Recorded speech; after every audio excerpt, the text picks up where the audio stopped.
Yo, yo. Hooray.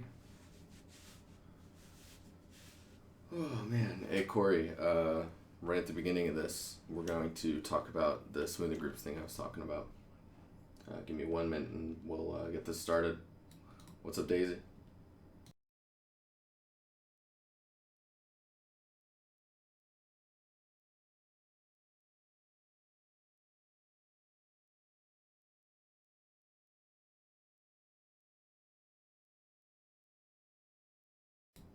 What's up, Melt? Mr. Face Melt.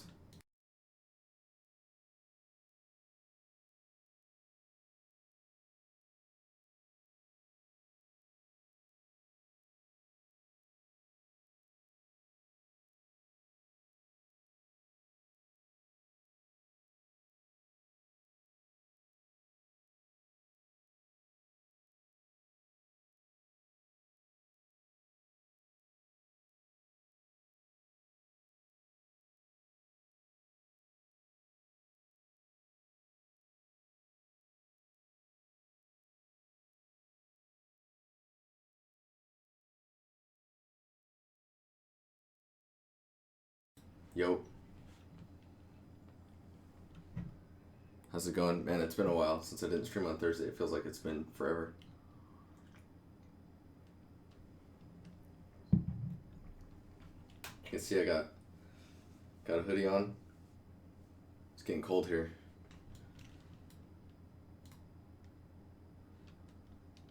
Is that a yo-yo? Yo-yo? I see what happened there.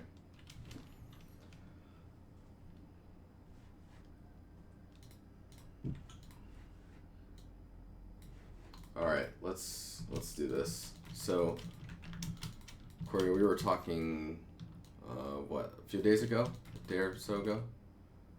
We were talking about smoothing groups and like unwrapping and all that jazz, and I was using a bunch of terms that I think maybe were a bit confusing. So I'm just gonna go over all the terms as I go through this process, so you can understand. It'll be super beneficial in the long run. Just cleaning up some stuff here.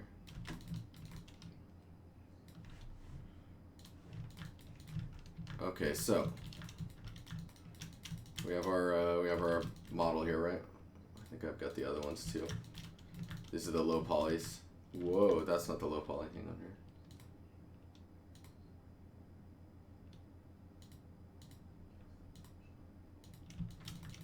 There we go.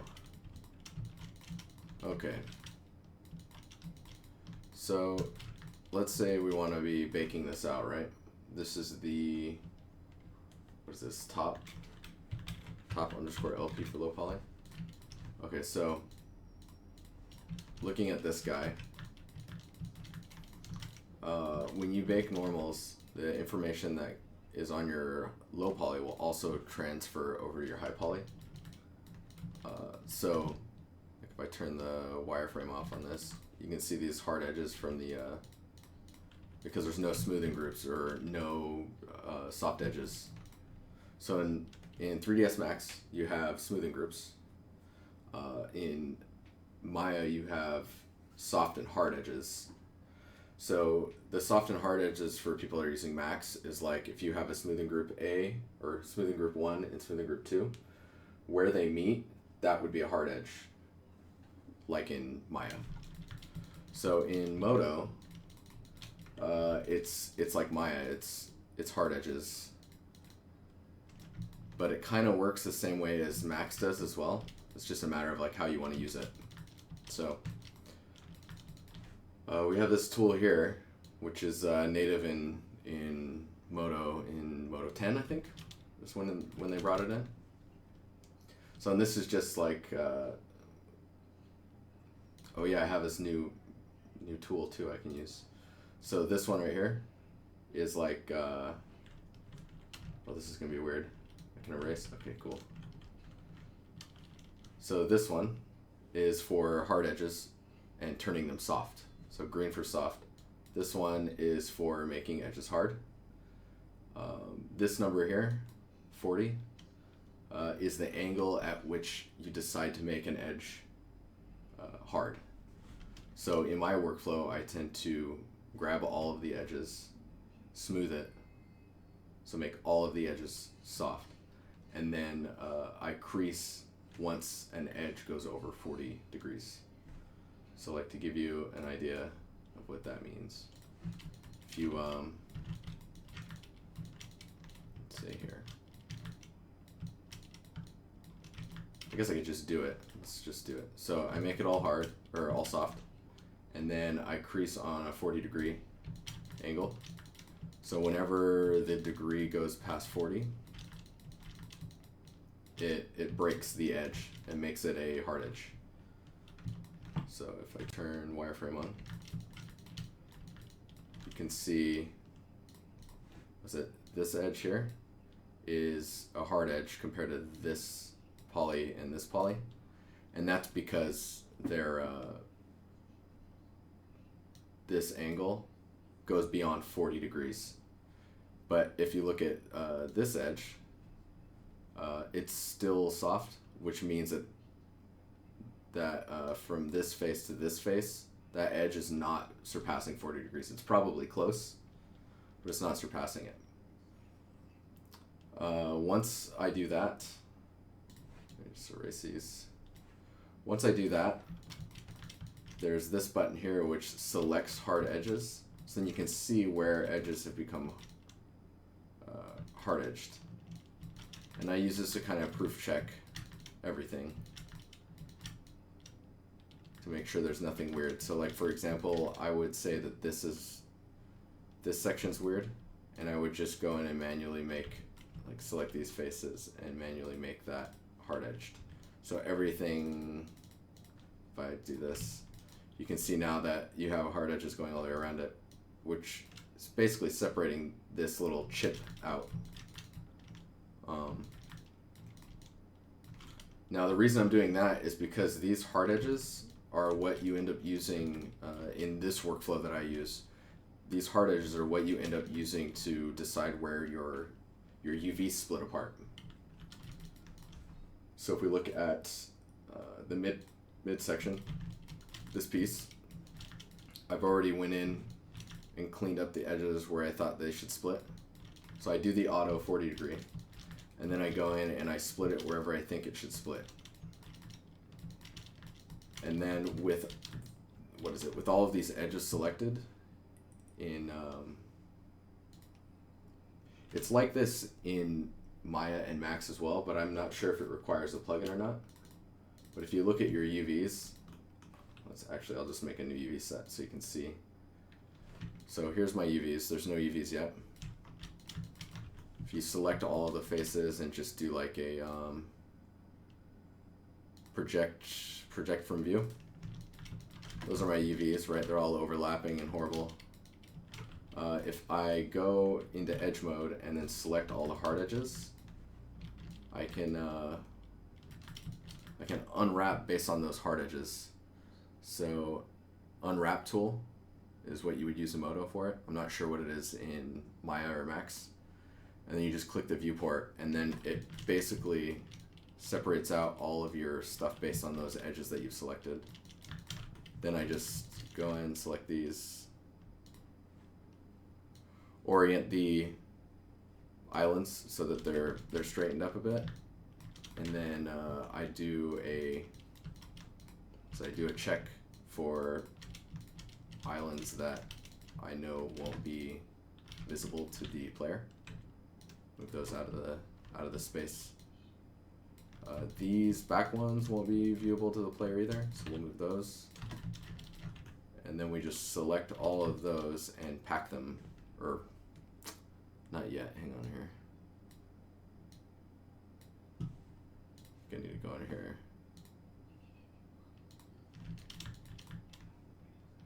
So normalizing is a plugin for Modo, which essentially makes sure that the texel density, Funky, what's up? The texel density between all of the UV islands is the same. So like if you put a grid texture on here, they will all be uniform. Then I just pack the UVs, turn stretching off so that they don't skew the texel density. and then look at what it gives us, which that's pretty hot. So there's some cleaning up that can be done, and this looks like there's an issue here, which probably means that that vert is not welded. No? Oh, that's super weird. Well, we'll just weld that edge to the other edge.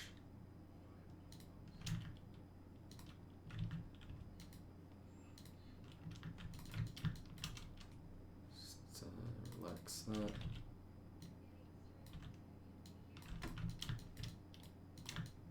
Anyway, so you can do some cleanup in here and kind of straighten out some stuff, so you can try and, maybe we want to try and relax these and see if we can get a straighter. There's a rectangle. I don't know if this will, yeah, that'll work. So this rectangle will basically straighten out your UVs. The downside with that is you start to skew the textures a bit. With something that was straightened out that little, you might not notice. But yeah, just go ahead and move these around. Get them into the places that you're expecting them to be like best packed. Straighten them out a bit. Get this weird one here. Where's that at? Okay, that's under. Just straighten that this way. Just move it in here. So you're doing cleanup on an auto pack basically. You end up getting a lot of space back in most cases. Like, see, this one can go this way. Okay, just go in there. Now I have that little gap. Because these pieces were separated out, they're not the important ones, right? So you can just like find a spot for them. So like, for example, this one can go in here. Actually, these two should stay texel uniform to each other. Or close. We'll see if that happens.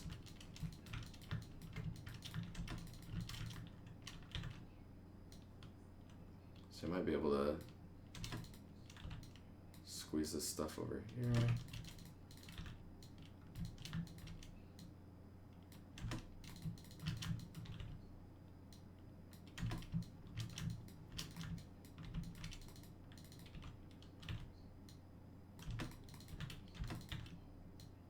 These into place, kind of get stuff out of the way.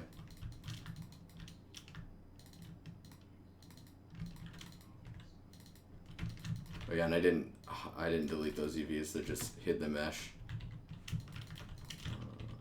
So we'll just squeeze that in here somewhere, because those pieces don't really matter, right? Same with these ones. Actually, I'll probably just put these next to each other like that. Get that in here.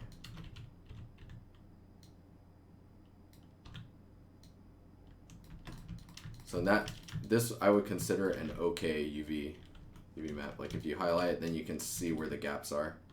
So there's space that can be used up here. So after that is all said and done, I just export this piece out as an OBJ or an FBX, and then bake it in either XNormal, Modo. I wouldn't export if I bake it in Modo, or Substance Painter. Now the nice thing is, because you've unwrapped it this way, like you see how easy it was to unwrap something that was a semi-complex detail. Like with the amount of time that I've been working in game art and creation stuff, this is actually pretty mild because there's a lot of flat surfaces. But you can see as it gets really complex, it's going to be really beneficial to have that stuff not so crazy. I guess no one's really seeing this top piece either. You see a little bit of it, but it gets capped. There's a cap piece to this, right? Where's it at? This piece. So you don't really end up seeing those polys. So you could shrink that piece too. Probably about that much. So then just take these.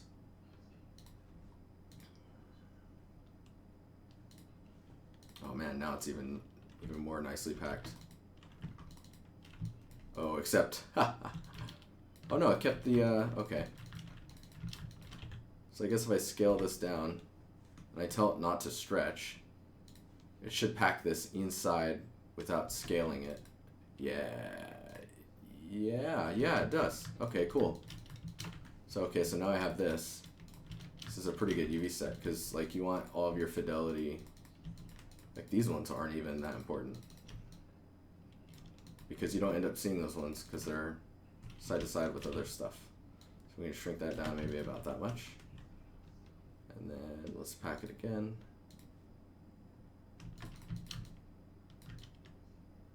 What is this piece? When you get weird pieces like this, it's best to look and see what it is. See, in this case, I would probably, I'd probably break this edge here. Are you interested in critiquing my fire hydrant over this webinar? Oh yeah, I did see that I got some shared files from you from Dropbox. So yeah, we can look at that near the end of the stream. Anyway, this is how I would unwrap. This is how I would unwrap stuff. At least this type of work. So now that we have that, I guess I'm just gonna get into the nitty-gritty of the rest of the. I'm just gonna make this stuff work on this piece. If you guys have any questions, just let me know. How's everyone doing? It's pretty quiet tonight. Maybe I should post somewhere when I'm live.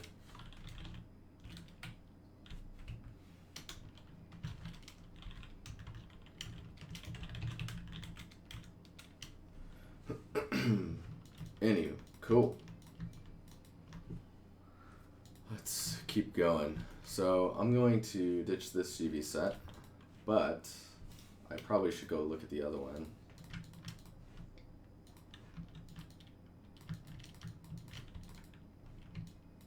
Because there's some pieces that aren't of importance based off of what we know now.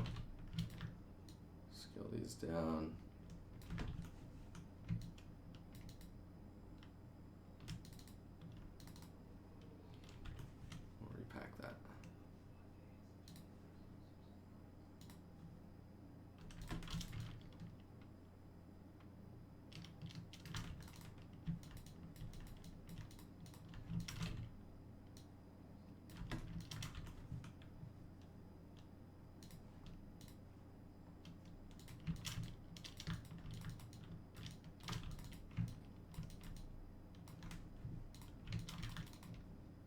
Working on some concept art. Nice. Funky fire hydrant. Did I hear fire hydrant? You guys got any music going? I'm trying to remember if I packed everything into a single texture in the other piece. Let me check that. Oh wait, I do already have it open. There we go. This piece.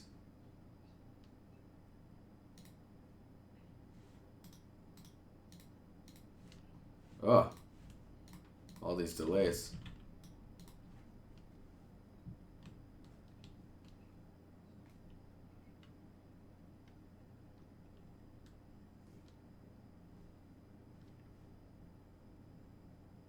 Trim A corner.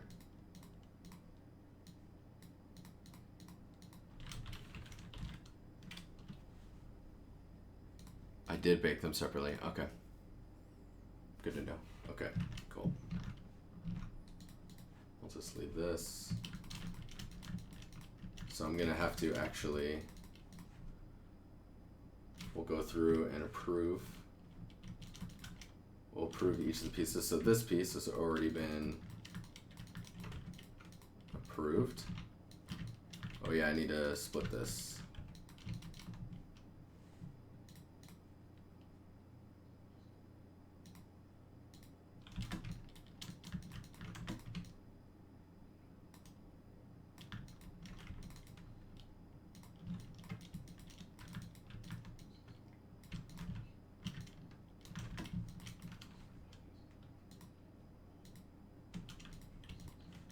So let's check this one since we did this piece last.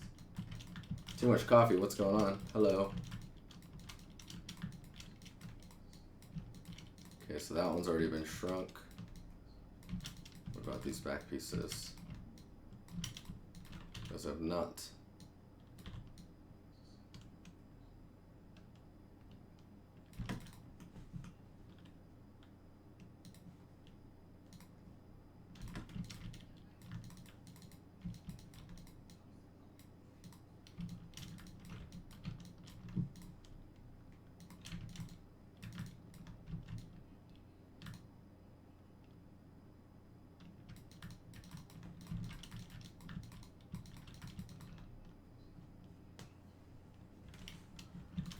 All right, next piece. So that piece is okay. This is this piece. Was this one? This one was. This one we actually need to. This one's okay. It's the top one we need to check. It's the top one I haven't actually gone through yet. So I'm gonna close that. We've already done an auto smooth. I'm gonna move this over here. We're gonna do smooth, and then we're going to crease on a 45-degree angle, and then we're just going to go in and actually I need this over here because I need to keep toggling this. We're just going to clean up these pieces. First of all, select a few of them.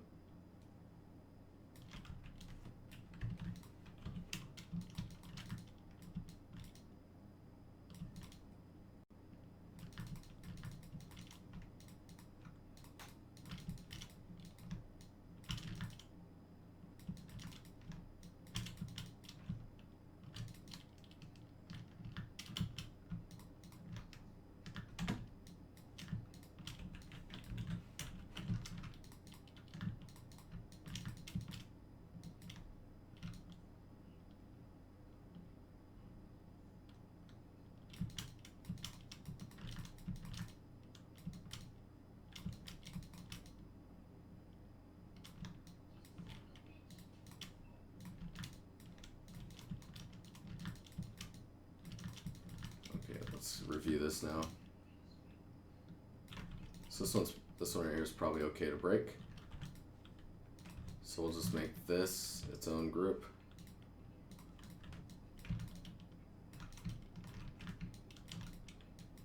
So those are together. Those are together.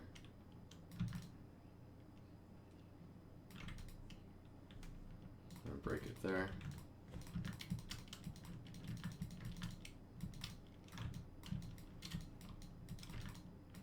So this angle's not sharp enough, but I'm just gonna break that. Maybe I'll do the reverse. I'll break it, but then smooth that edge.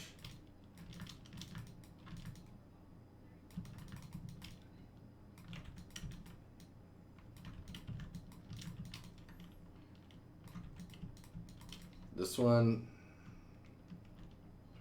I'd rather that be one.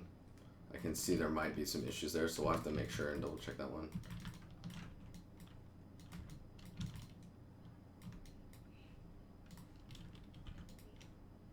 Do that.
just break that there.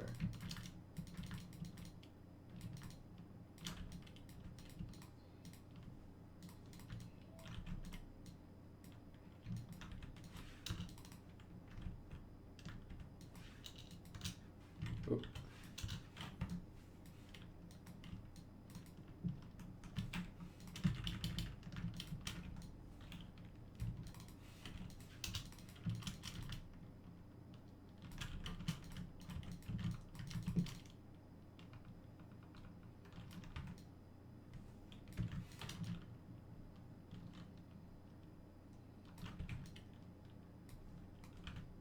I'll make these all soft, then make this one hard.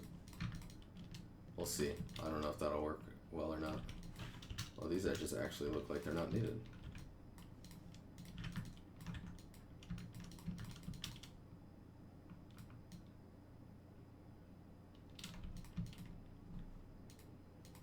Actually break there as well.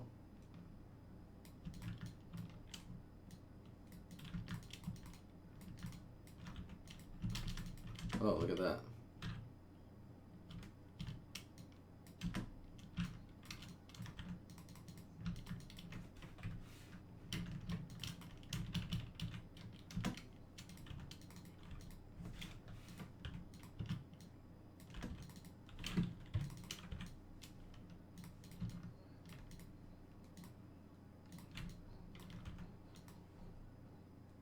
So it's also while you're doing this vetting process on your verts, on your UV hard edges and soft edges, you can find errors like that pretty easily. So this is like, it's just good workflow etiquette, I guess, if you want to call it that.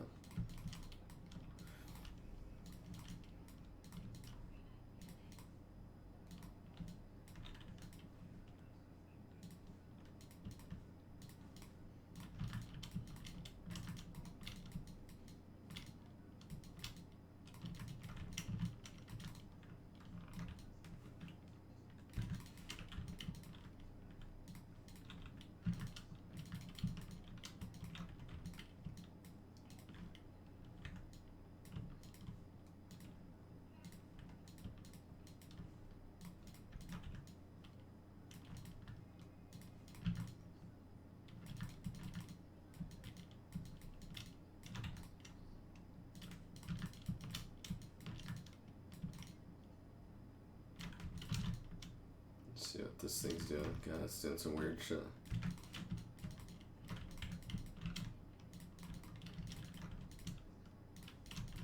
There we go.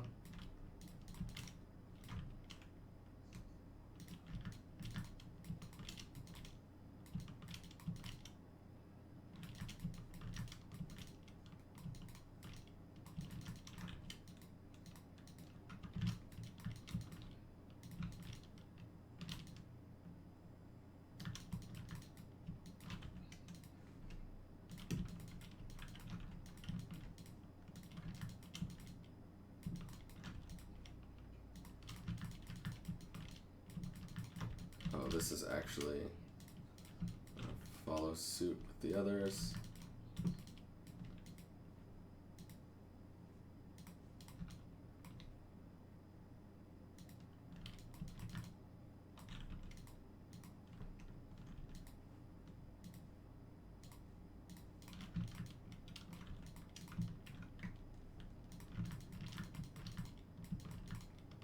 We'll see. Usually when you do this stuff too, you won't notice some issues until afterwards.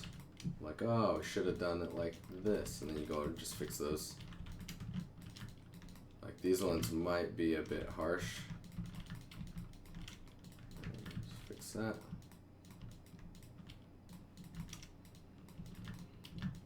This is all very tedious, but it's totally worth it.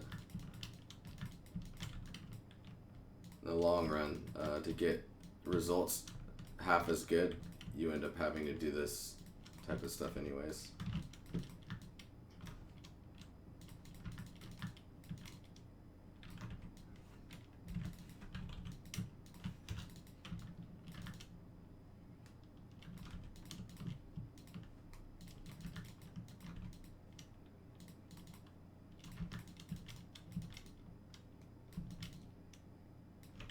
See that edge? It does not need to be hard.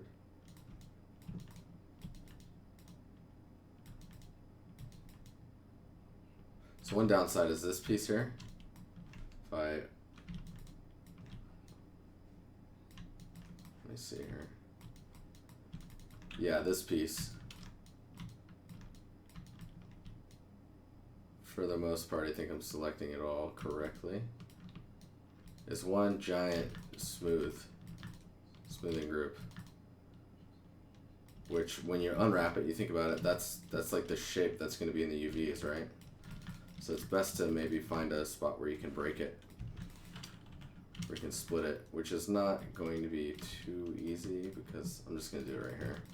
We'll see if that was a good idea or not. Just try it. It's not hard to fix this stuff.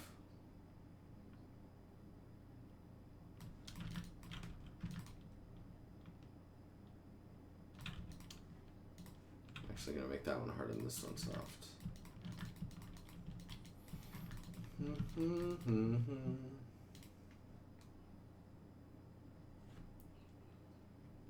Liar Core, what's up? Mallington, nice to see you.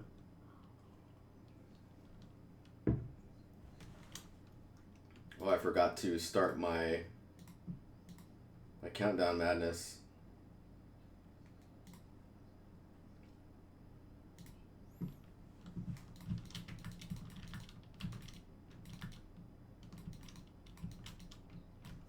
Alright, so let's see where we're at here. Looks, yeah. Oh yeah, what's going on in here?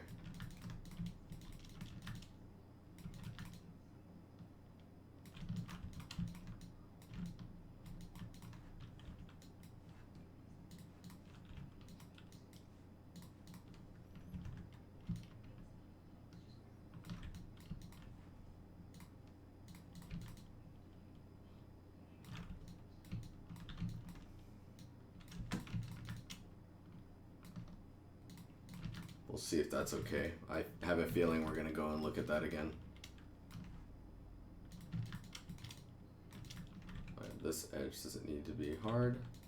This one should be. Just so you get a nice UV split down that.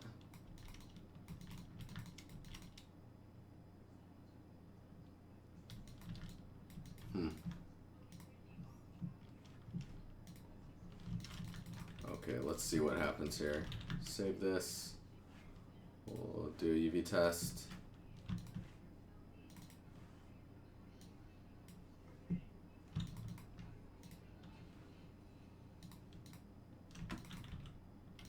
This one. What is that one? Aha.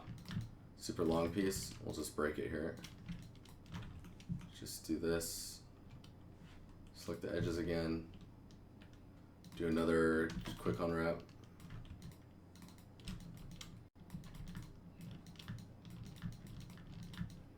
Just look for really awkward shapes. Like this one's kind of, yeah, this is the same story. Break there. We'll just turn tearing on so we can just tear that off.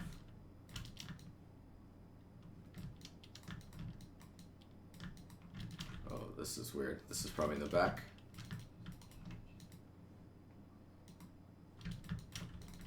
Okay, so we'll do a relax. We'll do a orientate. Textile density check. Pack UVs, no stretching. And then we'll go highlight the, this is on the top, so you will see the top edge of that. But this down here, you won't see this piece very much. A little bit of an overhang. So we'll just shrink it a little bit. You'll see those ones. Pack. There's another one of those awkward guys. Let's tear that off, and then we'll select that edge. Where's that edge at? There you are. Hard edged. Pack.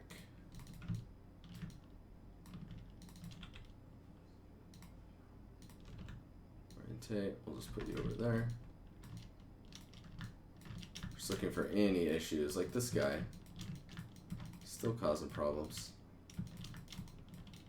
That just tells me that we should probably split this here. Which is fine.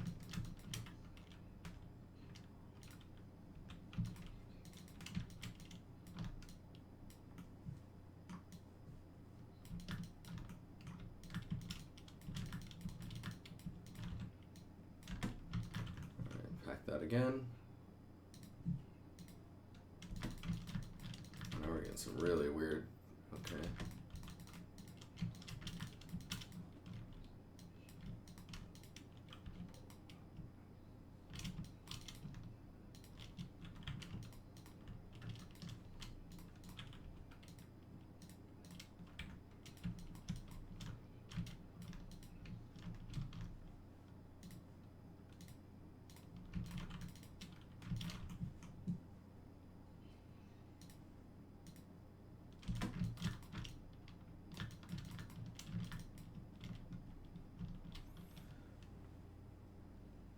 Fat Dutch, what's up?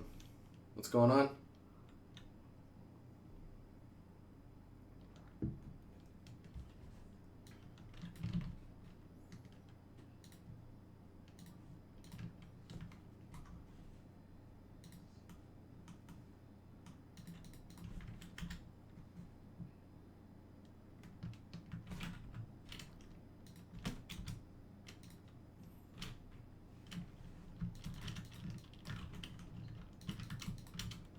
So I wonder if there's some gap stuff going on in here.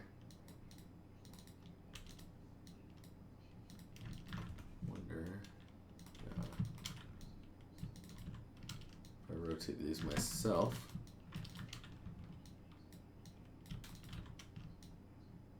This one's super weird. Where's that at? Oh, I see. That's a weird piece. We'll just break it and move this off. So I just orientated some of those pieces, oops, to see if I can get it to pack a little bit more. Yeah, a little bit more. Oh, I didn't turn the orientation off. So we go pack, turn orientate off. Nah, we need to turn that on. That's a little better. That's, I mean, that's okay. That's acceptable.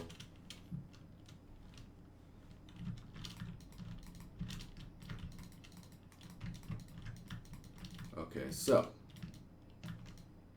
I've shrunk the bottom piece a bit. All these pieces are good.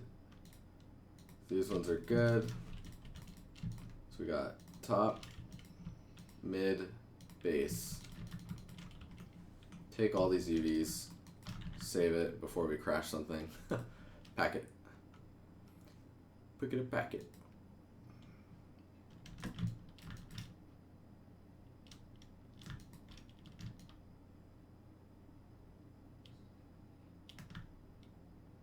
Oh, actually, no, we don't need to pack those because we were saving these out individually. So we'll export selected BJ. Let's see here.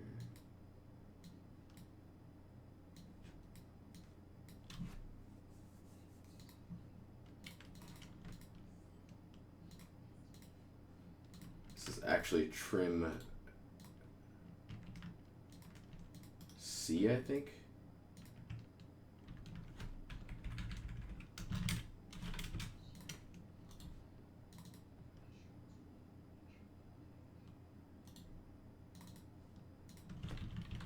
Trim.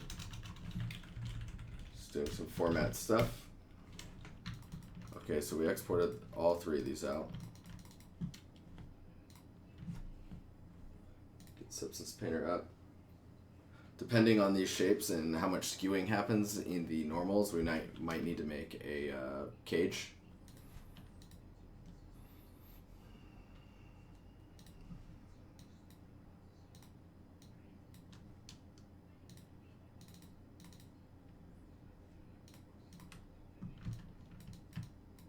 so we have our mesh here. Oh, we actually need to top. I'm assigning materials. Base. Alright, export selected. OBJ. Over the top of that. So the reason we're doing that is so that we get the texture sets on the top right here.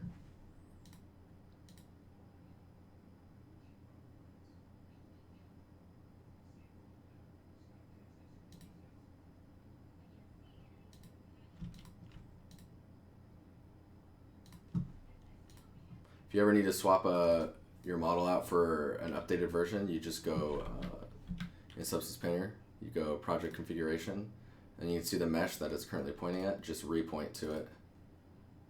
And then hit OK. There we go. See, now you get all your 3 materials.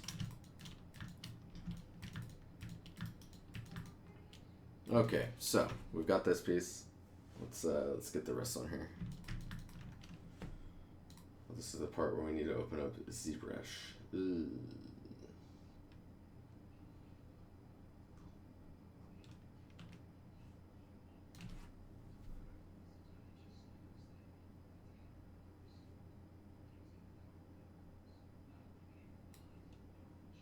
Did you guys see the new ZBrush stuff? Super exciting.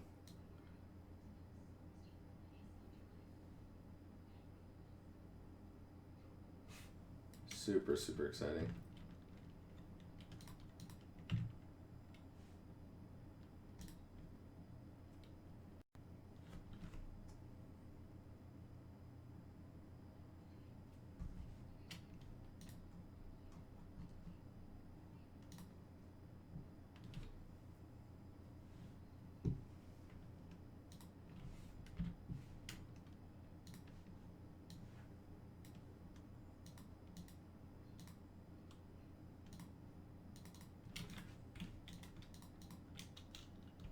Oh man, now I'm trying to remember where this file's at. It's been a while since I opened the scene, because we've been in Substance, you know? Substance Designer, the last couple streams.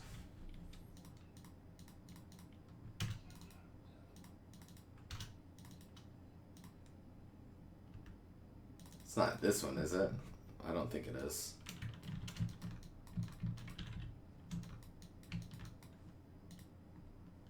Nope.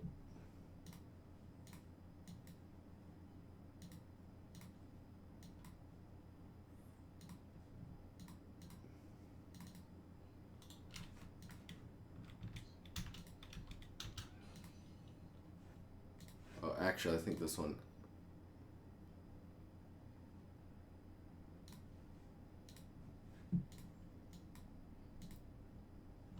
Is set up a bit differently.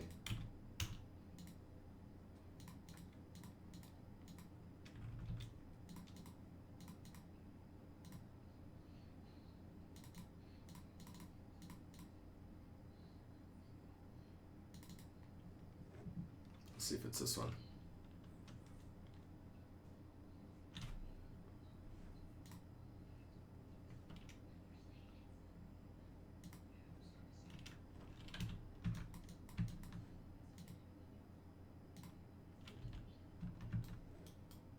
Nope, this is the old one. Man, what did I do with it? This is why it's important to have like folders that are accurate.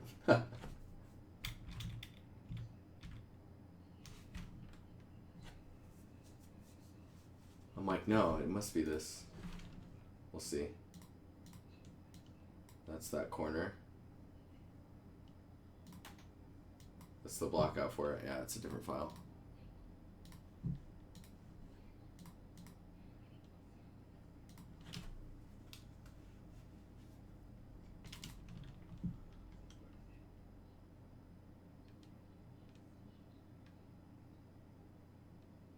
If it's not this one, I have, there it is, okay.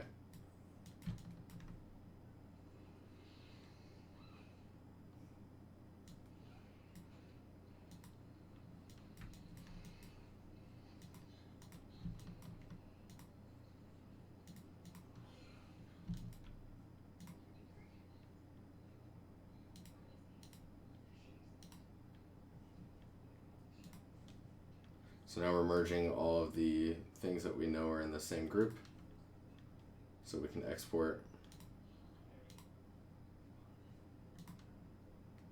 It's the base piece. Wait, is it? This isn't the one because the base is not complete here. Or is it? No, it's not. Shit.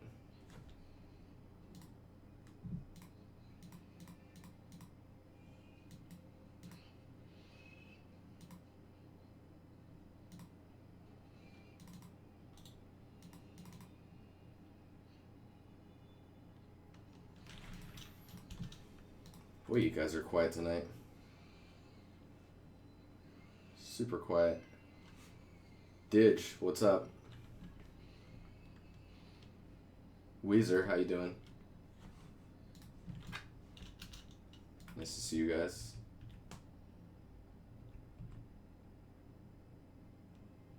Like, where is the file?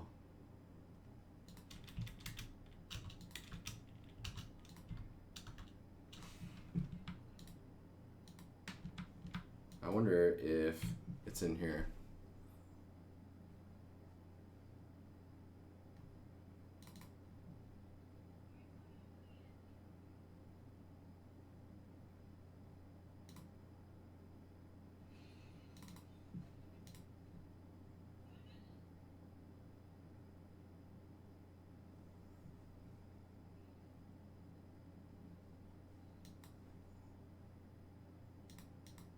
Oh, it's not that one.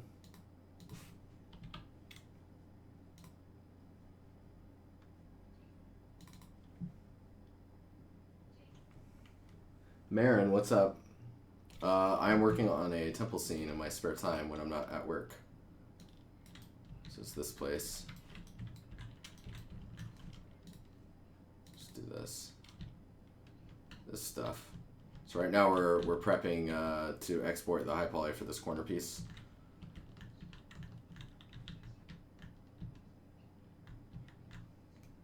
But yeah, I'm mainly doing this stream because it helps me motivate myself to work on my personal art.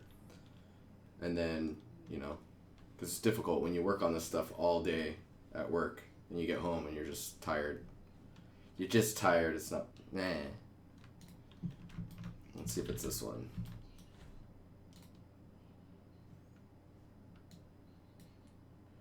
Was it really not this one as well? How long have I been working on this scene? Oh man. So I did all of the blockout stuff in maybe like 8 hours or something like that. And when I was blocking out, I was building it out modularly. So like have all these pieces, right? And then I started detailing out the blockouts. So now like this is a bit more of a detailed out version. It's still blockout, of course, but then all the shapes are there so I can get an idea for how it's going to be pieced together. So total time, including all these, I don't know, 20, 30 hours. Something crazy. Mainly because I'm teaching all of this stuff at the same time, or showing you guys how I'm doing things. Except I can't find this whole scene, which is kind of this piece. It's kind of bugging me.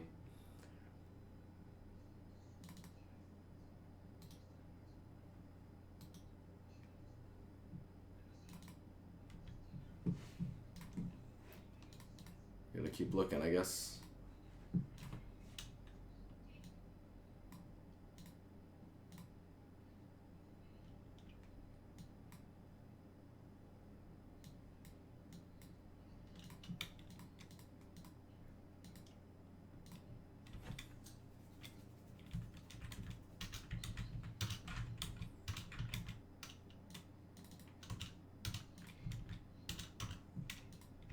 The other downside is I'm like looking for these files, and it's because I haven't looked at the files in ages. By ages I mean like 2 weeks. Oh, maybe it's this one. 5 meter, nope, that's not it.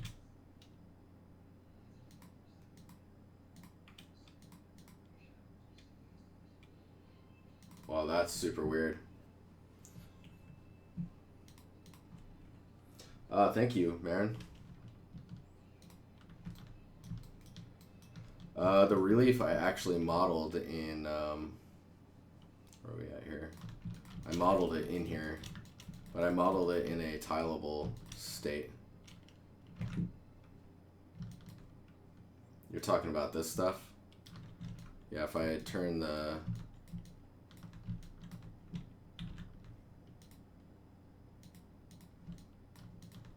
So you can see the wireframe.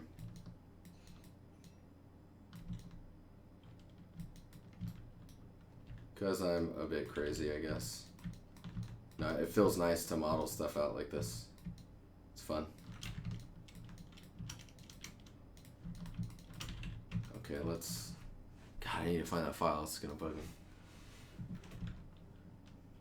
Wasting all this precious stream time to look for things that I should know where they're at. Sorry, guys. I did follow the relief pattern. I put like a reference picture of some stuff that I had found online, and then just modeled to that.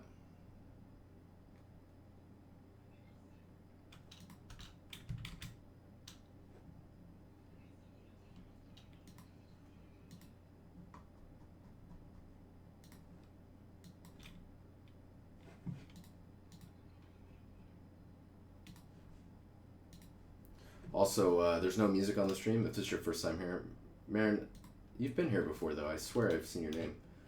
Anyways, it's so you can listen to me and I can play my own music. So I'm listening to my own music right now. And then afterwards on YouTube, I can upload the VOD and you can look back later. And in the descriptions of the VODs, I like break down like timestamps for everything that might be interesting. That way you can hop around the, like a 2-hour video pretty easily.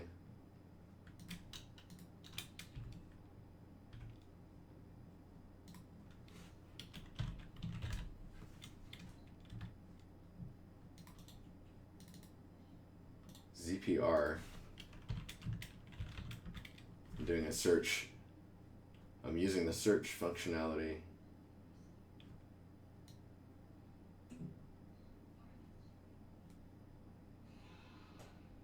Yeah, it says concave 1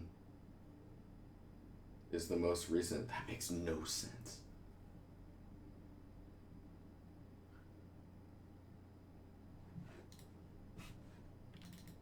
I'm gonna open this one and see where this one sits. Yeah, this one's super old too.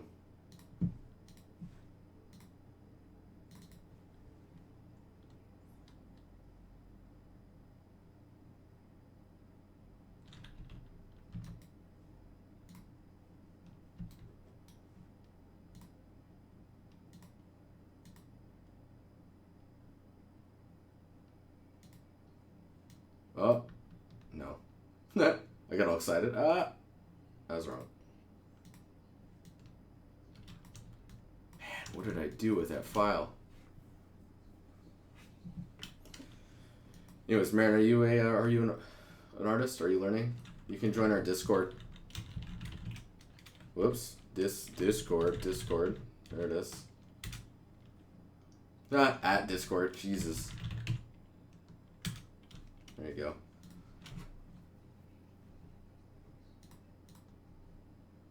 Where in the French toast is this stuff?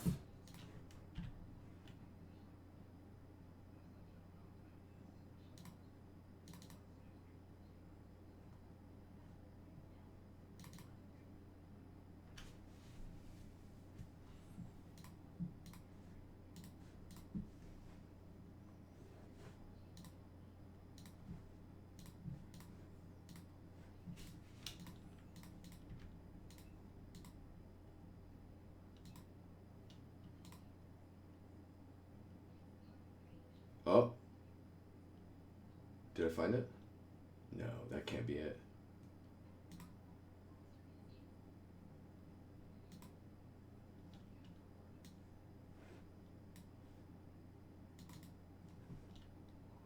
Yeah, that's this one. Yeah, so here's the relief stuff, if you were curious. So this is after I've Dynameshed it into the... I quit Dynameshing it into the other models because it's just it muddies some of the details. Just leave it alone. Let it stay on its own.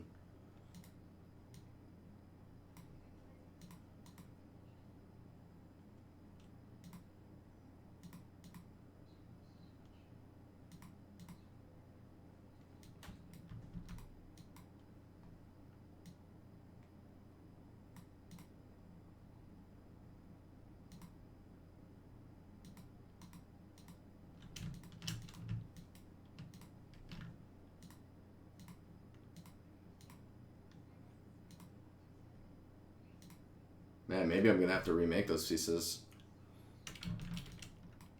Which isn't necessarily bad, it's just can get complicated.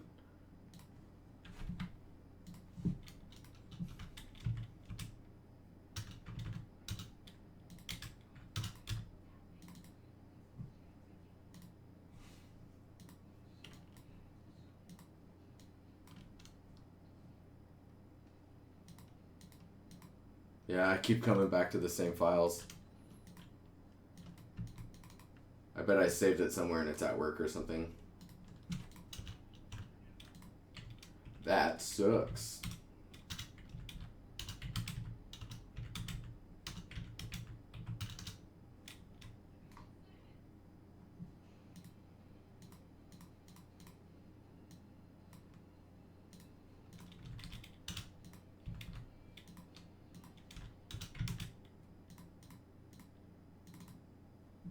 What's this one?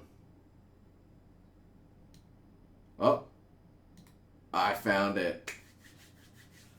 Live and learn, guys. Don't do that ever again. Save it where you expect it to be.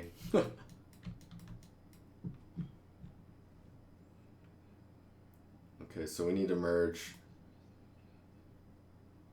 We need to merge that one down. So now we have mid.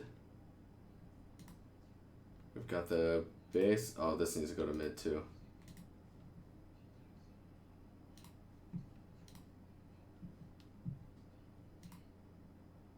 This needs to go to the top piece. Okay, so now we got our, wait, that was wrong. Damn it. That split hidden, there we go. It needs to be merged with this one.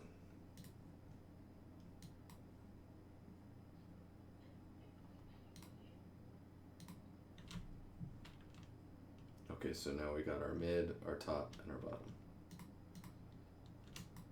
I'm gonna save as, bake. Okay, now I'm gonna export out these sections to the same folder as the other stuff.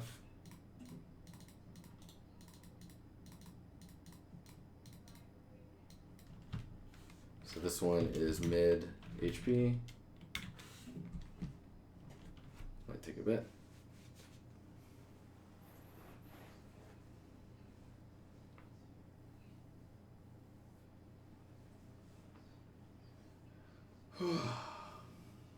It's getting cold in Sweden, man.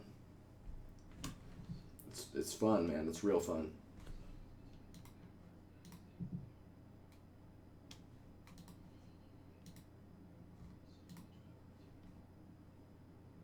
So this one is top high poly.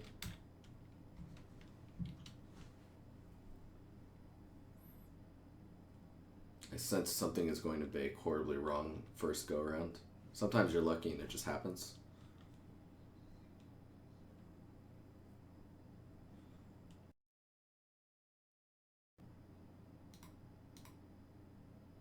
But yeah.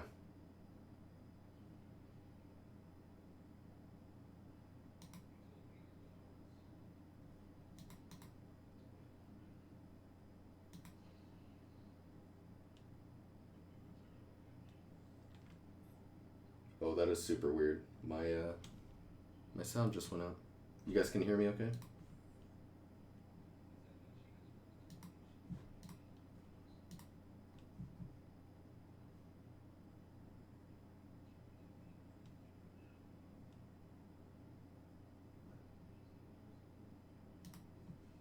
port. Which piece is this? It's the bottom. So, or the bass. Bass. You hear me? Alright, cool. Sounds like my sound just went out.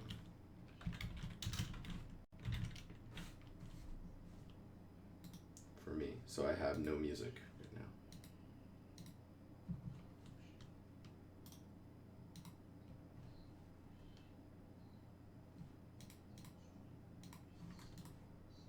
So we got bass high poly. We'll export that out. Maybe I can pull up some other music. We'll see.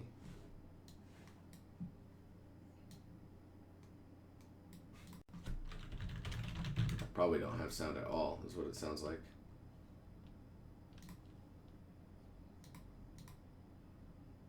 Nope, no sound. Alright, cool. Well, for the rest of the stream, no sound for me. Let's see here. I'm gonna go into Substance Painter. I'm gonna go texture settings, going to big textures. We're going to point to the high poly pieces and base, mid, top, high poly, high poly, high poly. Let's run a test. Just bake the normal.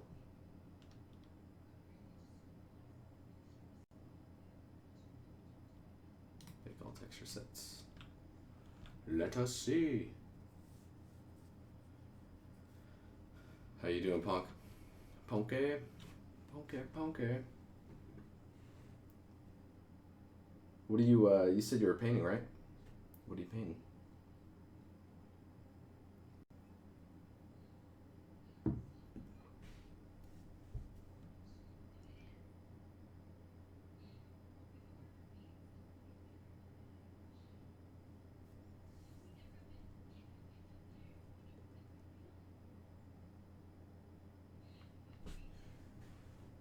If I can get, I don't even know.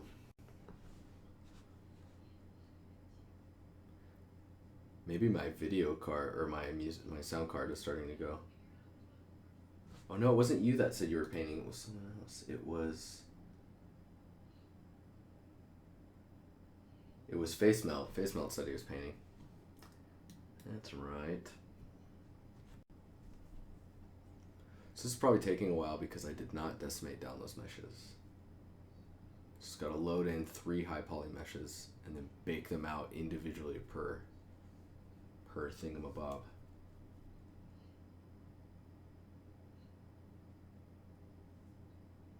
Oh, good question, Coffee.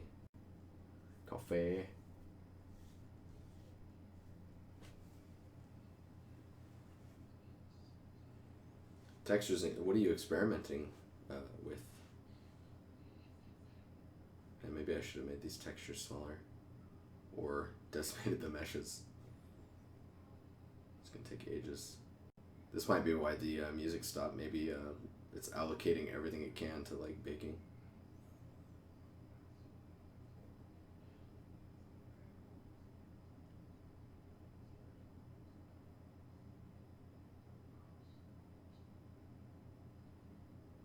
Let's go stare at chat while this is going down.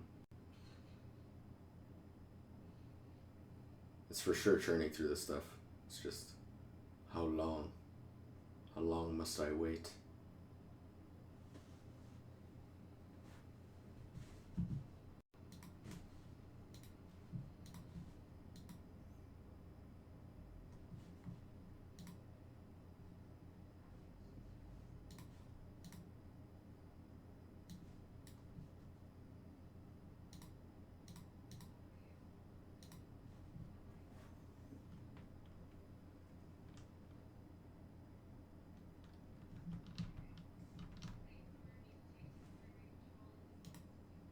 That might be what's going down. And now I'm like, oh, I'm going to decimate too.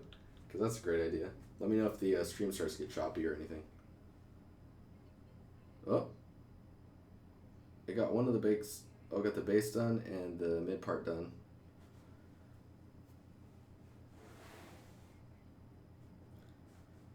Today we were told to make something that we can sell at work. What do you mean sell at work? What you mean? What you saying? Alright, so that baked out pretty nicely. There's some issues in the back here.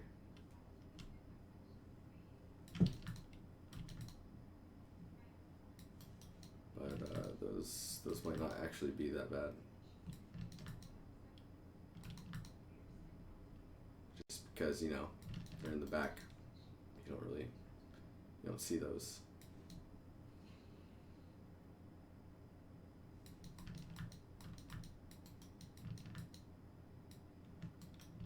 Oh yeah, no, I get that. I get it. Alright, so these bakes look like they, for the most part, turned out pretty well. Move the light around. Let's turn shadows on C.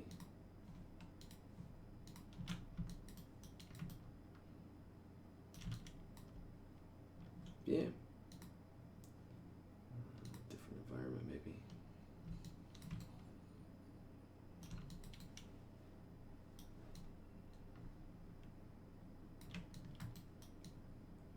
So we're missing some of the min and max depth. I don't know if you're seeing that.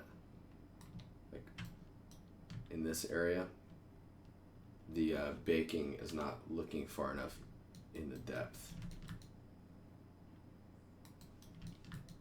So we'll probably need to look at that. Yeah, you're seeing it a lot here. Okay. Alright, so let's just do... turn those off and we'll just look at the mid. We'll do more baking. Textures, we'll bake normal. We'll do 512 this time. Max rear distance 4.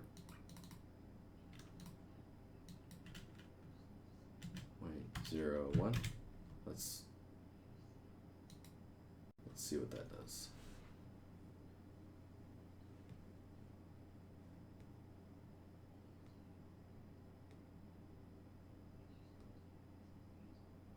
Yeah, it's an interesting exercise in making something that you can sell, right? So it's, I guess you have to. It's like product design.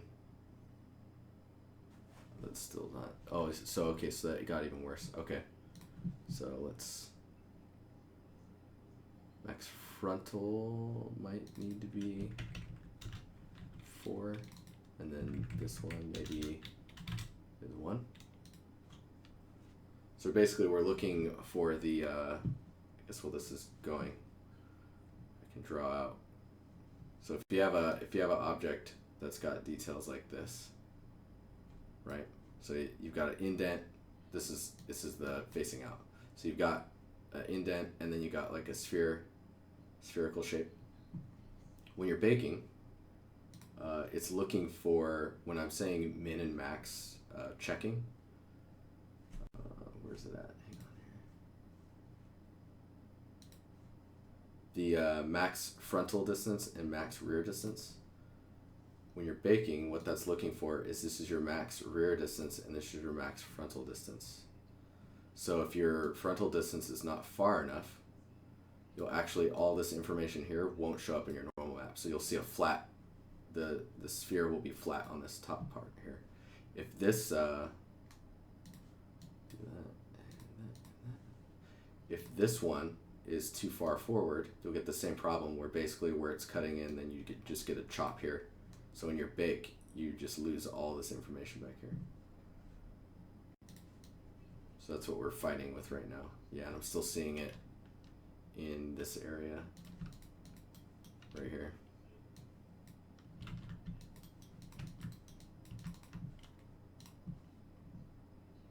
So rear distance.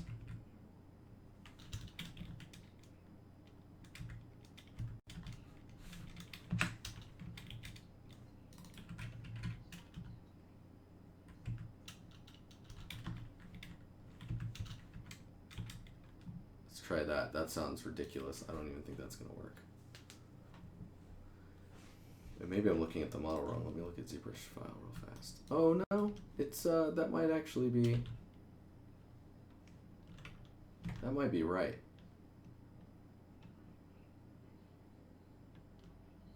So maybe it's the frontal distance where we're missing out on.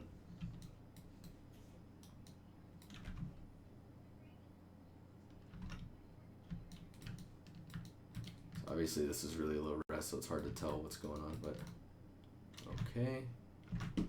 So let's turn it up. We'll do that, and we'll make it 1024 again. And we'll get an ambient occlusion in there as well. That way we can see the details. What map size do I bake? It really depends. The size of this object and the detail that I'm going for, at least with the normal map, I will bake a 1024. I think it's like 1024 for every 5 meters or something like that. I don't know, I just go with what looks like. If it looks low res and you don't want it to look low res, then you need to go higher. And the way you build it will depict really drastically like what that actually means for you.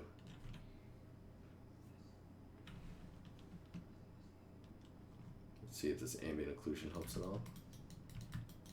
Alright, so it looks like we're not in the back here, we're still getting some weird stuff. And I think that's from, oops. Go on here, hide this stuff.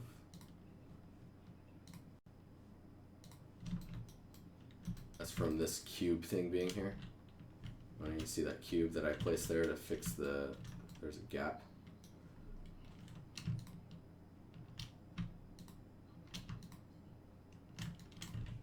What I need to do, I'll just leave it alone. It's not that big a deal. Yeah, there's a cube there to fix some like modeling issues that I had. Game studio standard, it really depends studio to studio, and if it's a first-person shooter or if it's third-person, it'll vary. But for home use, I'm just kind of, I can't, now I'm thinking about it, I can't really remember what we're doing at work. Binary Latin, what's up, man? So now that we have that, well, that's the here. Need that. Free up some memory. This guy. Okay, well now that we have this and that's working okay, we're just gonna move forward so we can get this stuff into Unreal. Yeah, you're getting that issue up here too.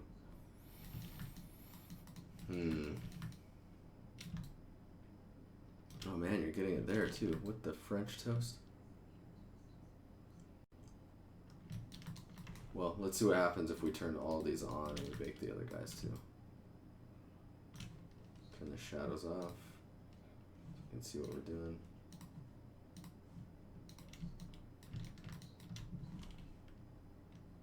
We need to bake textures, bake all textures with world space, normal, position.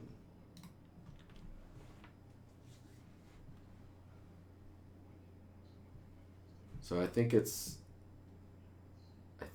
for third-person shooters, usually, and I could be wrong about this, but I believe for every meter in game for a third person, I think is 1024. Unless it's like a road. Like if the road texture is like right there, you know, it takes up so much of the screen space, you might as well pay for that resolution. So you usually make it a bit higher.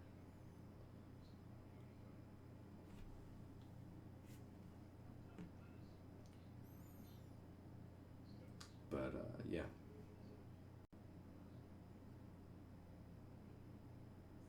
Big those normals.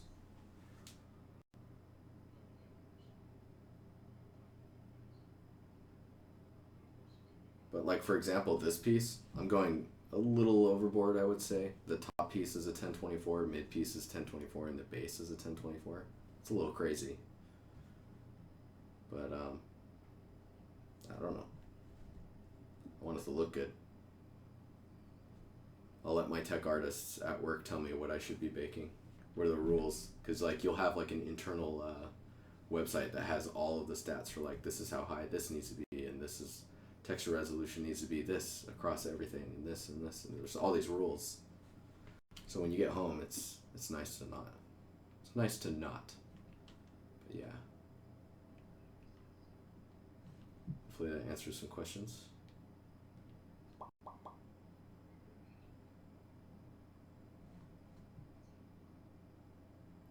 Baking them maps. All right, let's save this.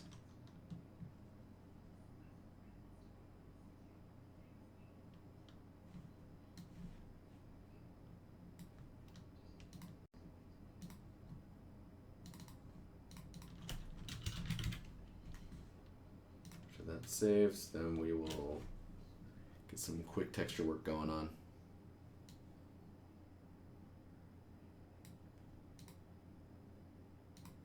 Probably just use the stuff the one we saved out, Temple Stone with moss and mud.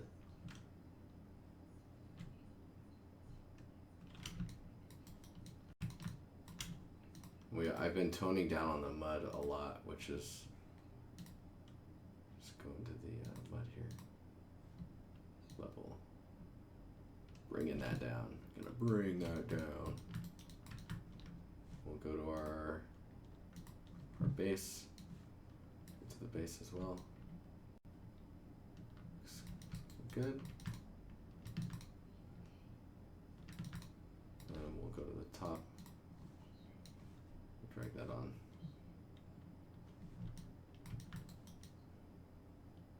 Cool. Cool. Yeah, I think there's some issues in here and up here. We'll leave those for now. We can go in and polish those if they're super noticeable, you know, later in the pipeline. It's got 38 minutes. Maybe in like 8 minutes, we'll look at your stuff. Corey.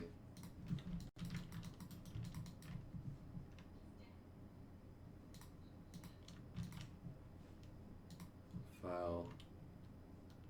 Export textures. I'm going to export all of these. We're going to export it to the right location.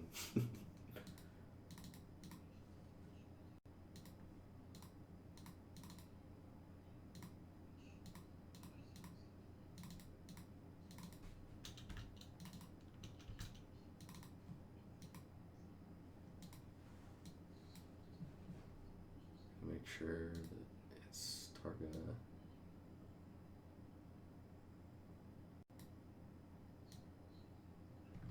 Where you at, Targa? There you is. There you is. 16-bit, dilation infinite. Yep. 1024. Document type. Unreal, where you at? Unreal Engine 4, packed. Export. Open folder. Alright, we got all of our textures.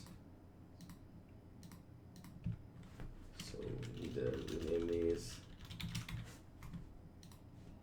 Get a view of it here. So I've got my diffuse or my albedo, got my normal, and got what we call at work a material map, so I just go with that. Material maps are basically they're a packed map, so they're like your occlusion and your roughness and your metallic information is all in one texture. So red, green, blue. So occlusion will be in your red channel, roughness in your green channel, and metallic in your blue channel. I think that's the order, but you get the idea of like how those are set up. So I'm just renaming these. It's funny because I'm renaming these, but I'm probably going to end up having to iterate on them a few times. Like the roughness texture, you have to iterate on a bit usually because it doesn't match what you're seeing in Unreal versus what you see in Substance Painter.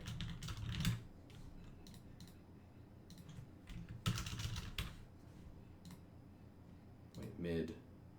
What is this one?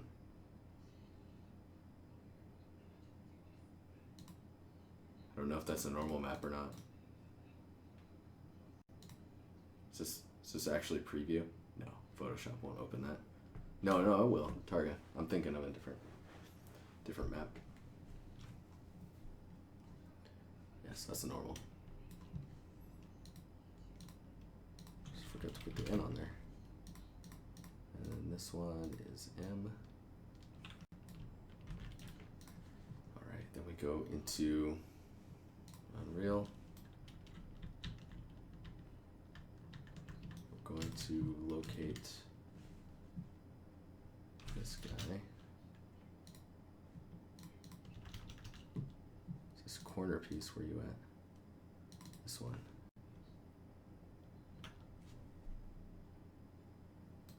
Yes. Okay, so we got this corner piece.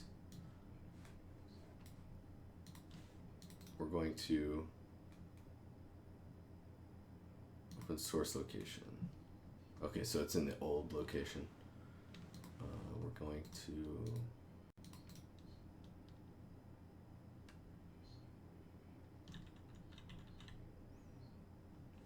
We're going to delete that, but first we're going to import the other one. I'm sure there's a replace function. I just don't know it. What I want to do is import C. So we'll import all these in the material section.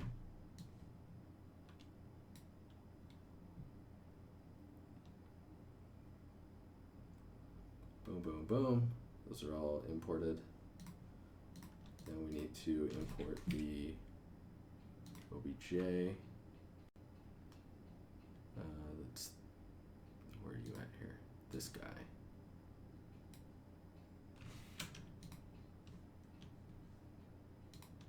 Import. No smoothing groups.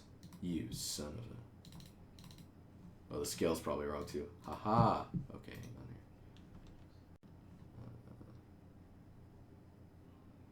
Delete. We need to go. Man, there's so many like random. You need to go here, and then you need to go here.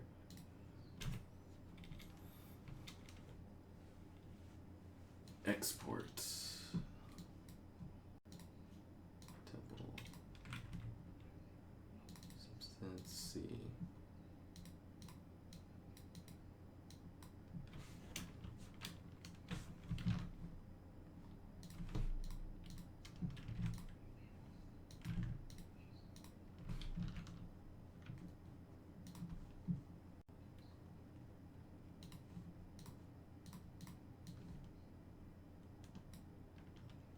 Let's see if this one works.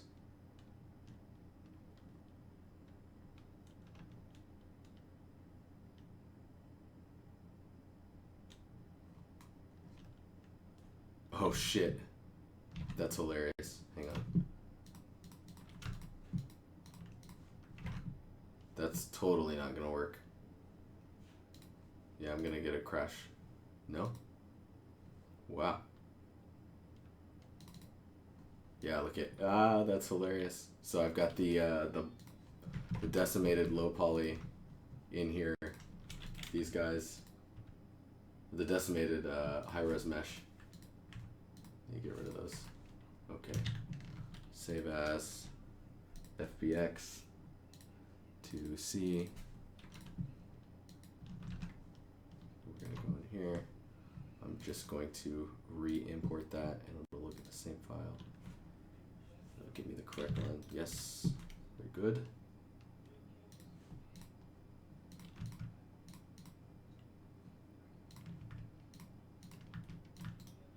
Gonna delete those.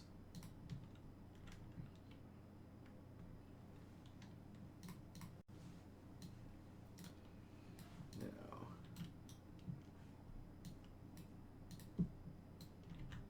this corner piece we're gonna replace with this piece.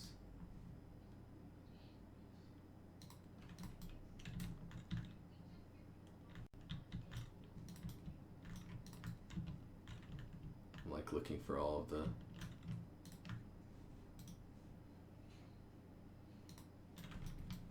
those have all been replaced.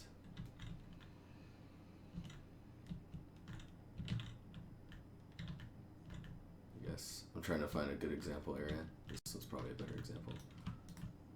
This thing needs a better.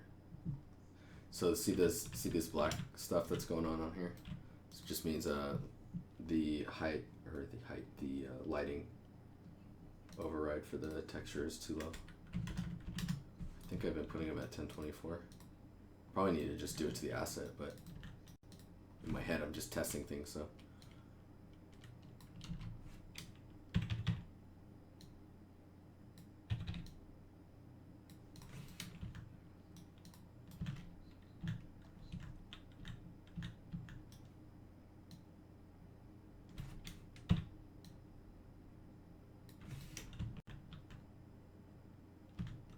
Cool.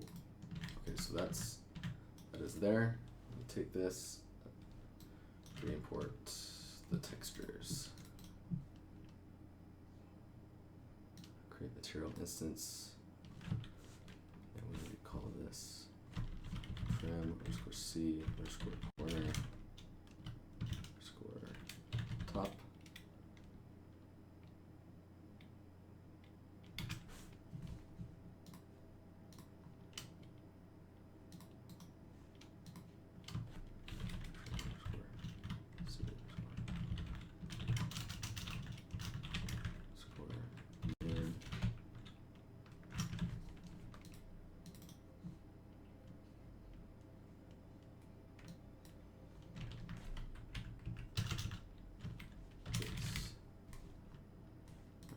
This guy.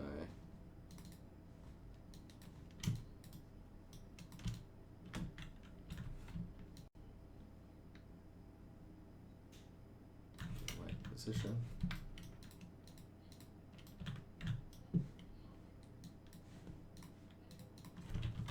Trim underscore C. Alright, so now we're just looking at trim underscore C stuff. So we got the base, which is this guy. Whoops. Oh, that's the top. What's this one? Bottom. So that one's base. Base. Oh, this is going to be weird unless I get these maps corrected. Okay, so this one is base.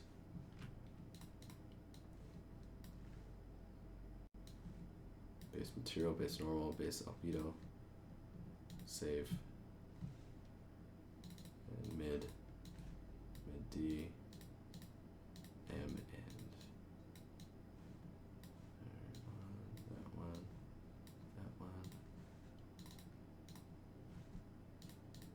So funny, just doing all this. I'm sure there's a way to do this better.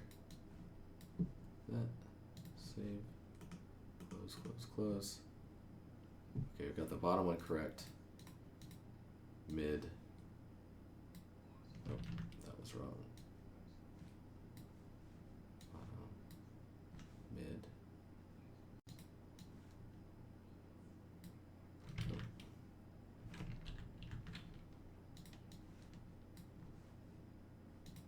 That's hilarious. I should have named these elements. There we go. And you see it's pretty, normals look pretty wacky on it. It's because the detail normal in these materials. Have fun in Rust, man. Detail normals need to be exposed. We'll save that. Close this. Get the top, base, mid, open. Okay, now we're in here. So the density between these two is kind of whack. So basically, you need to go into the top one. Make that match. It's probably 5.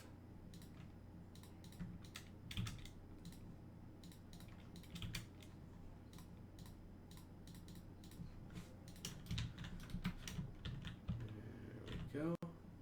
Very good.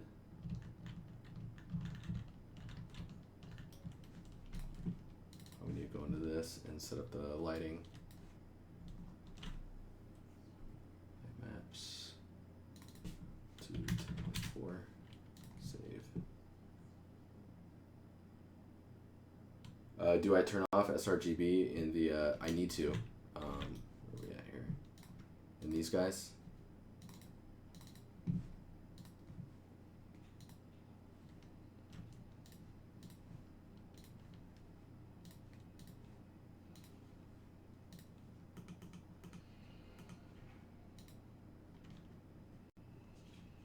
Thanks for reminding me, Binary. I always forget, and then once I start noticing that the model looks weird, that's when I remember.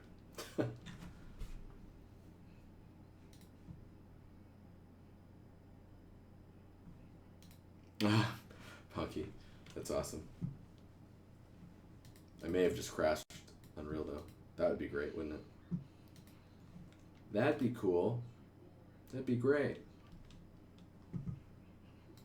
Nope. Building mesh distance fields. Alright. I guess that's okay.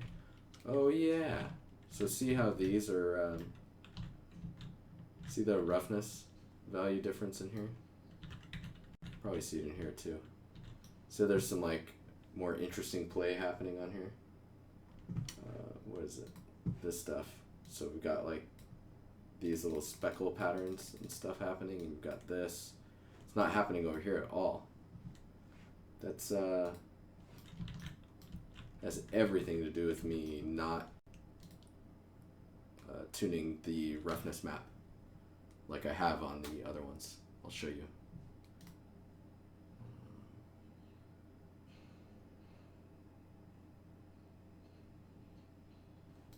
Is there a way to buffer visualization? There we go. Roughness. Okay, so you can see the roughness is much more contrasted, which isn't necessarily that accurate, but the end result is you tend to get more visual play across your surface.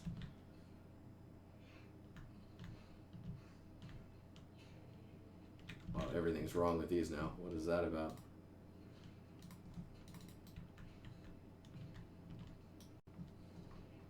That was super weird.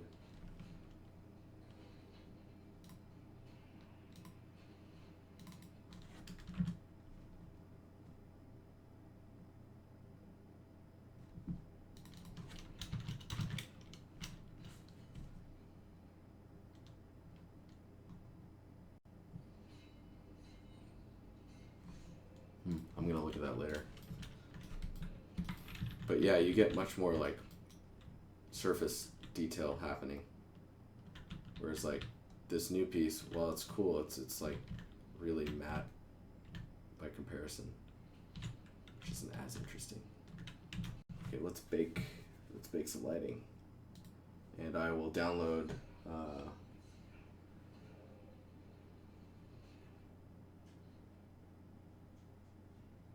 The matte sampler needs to be, oh, you're right. I always forget. So, 2 seconds here.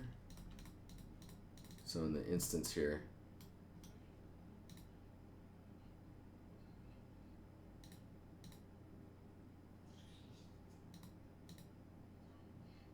oh shit, where is it?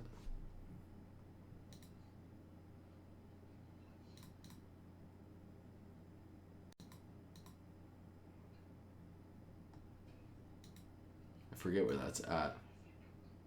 It's probably right in front of my face.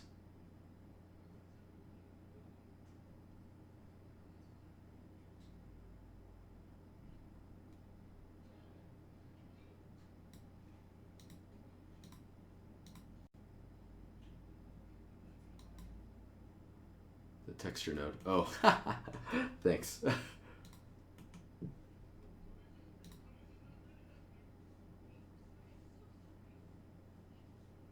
Yeah, linear color.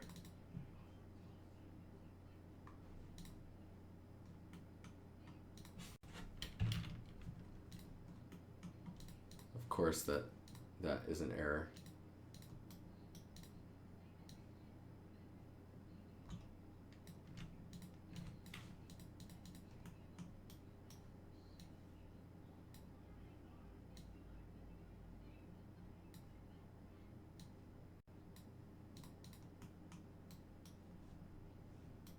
What's an easy way to fix this so you don't have to, like, do I just go back and repoint to each? That's super annoying.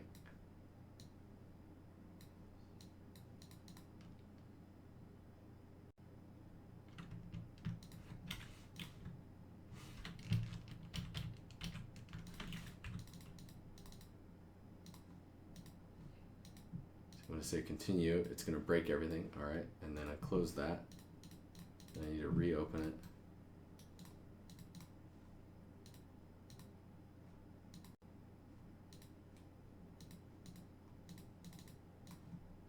Apply. Oh, I just need to repoint to the, okay, there we go. I just need to repoint to the texture. Okay, so those are all correct now. No, you're right about it being, it needs to be linear. Why is it, how? Apply, continue, fails, that's fine.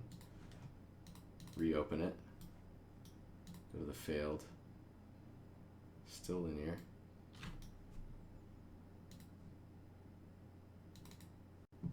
Oh, it's, no, this is,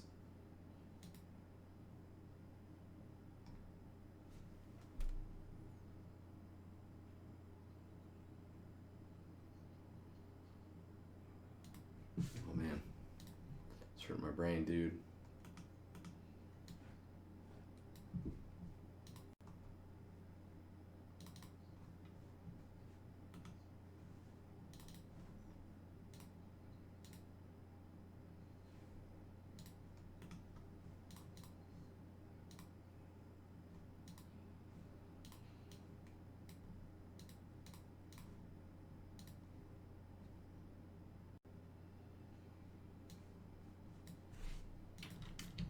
There we go.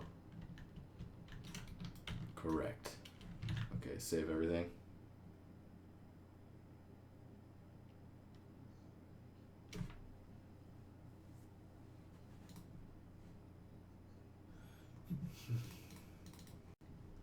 And make sure this is all, yeah, linear color. It's because the texture I kept plugging in was not linear color. So there's that.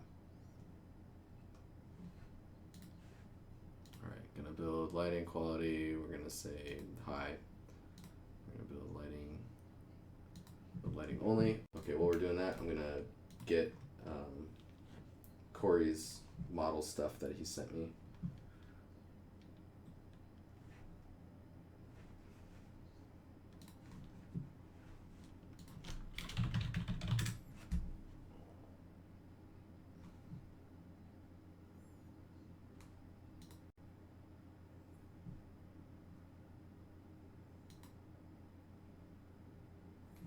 Alright, I see the high-res model, Corey.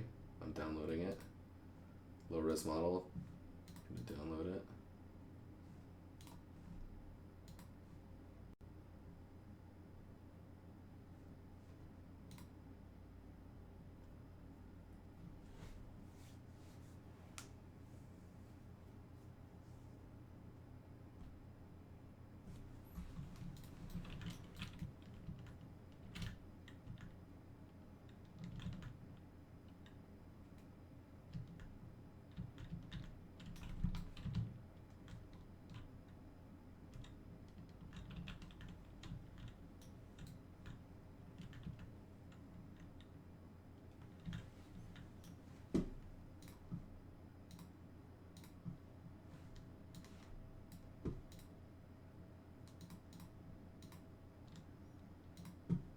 Okay, so let's get this guy open. Actually, we'll save this. Then we will switch over to a new one. We're going to select the high res, the low res mesh. First, we'll do a bake, Corey, of your stuff, and then we'll see where the issues lie in the bake, and then we'll talk about how we can fix some of that stuff. Okay, so now we're pointing at the low res object. Bring it in.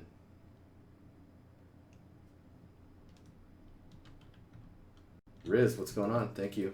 Thanks for the compliment. Okay, so we've got this mesh. I always forget the wireframe. None of these icons make sense to me when I look at them. 3 only, constraint, render, lazy mouse.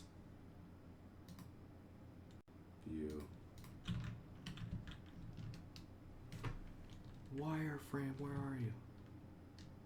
Because I know it's not only polyfill, because that's super annoying. You don't need polyfill.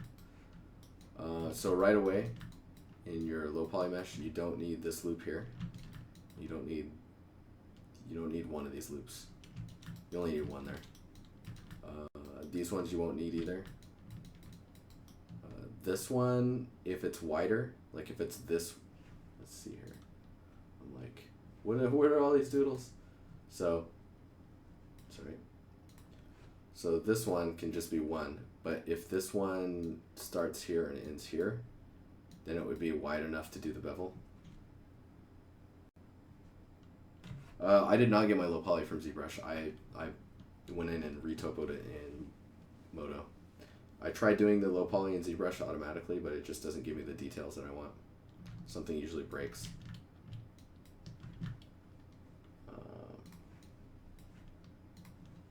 So keep that in mind. This one you don't need a bevel there, and you don't need a bevel here unless it's wide like this one. You'll learn as it goes that you don't need a bevel unless you actually need to show it in the silhouette of the model.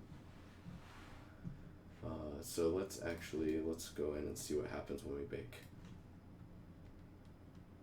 Because like already I can tell, remember how we were saying like smoothing groups, or where to make the edge sharp and not sharp?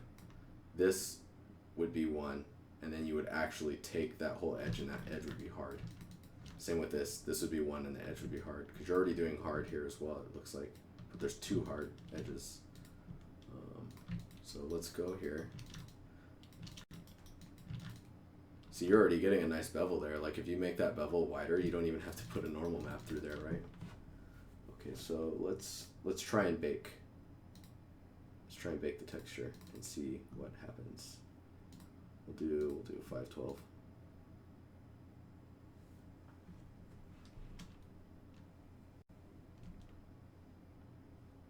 And crash it? I don't know.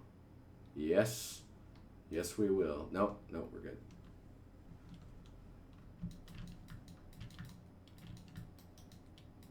Okay, so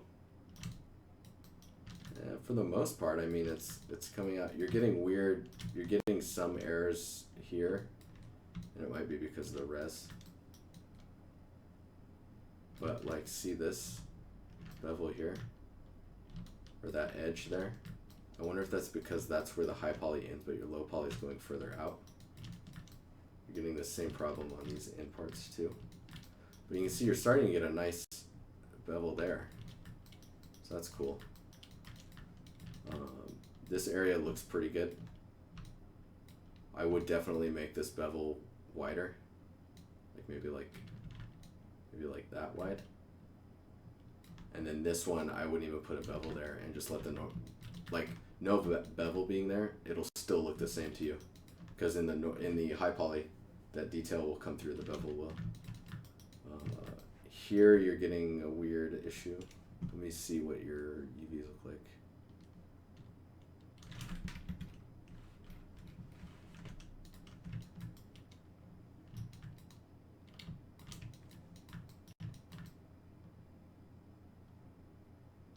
Yeah, there's stuff that could be straightened out more, but overall, I mean, like this is strange that this comes further out than this one.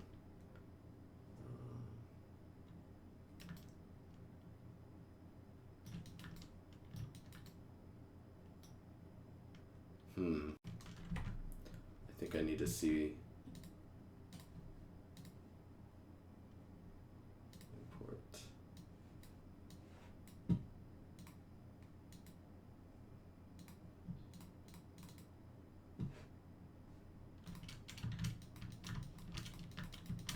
Okay, so here's what is happening. Okay, here's the low poly. So if you look like from up here, you can see that you're already getting, like, geometrically, you're getting a lot of warping here. I would just straight up take this, and this one,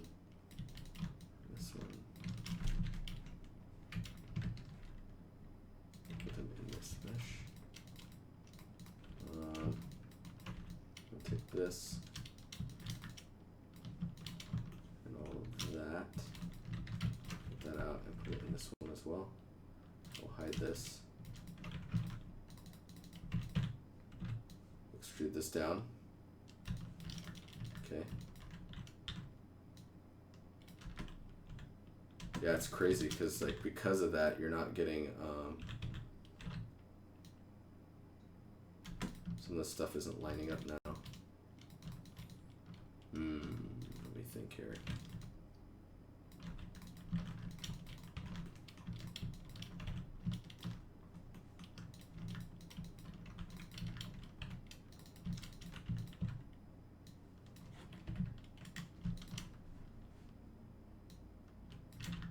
I'm just going to rebuild this and show you what I think you should do.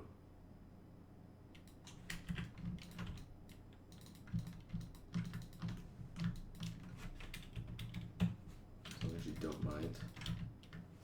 Okay.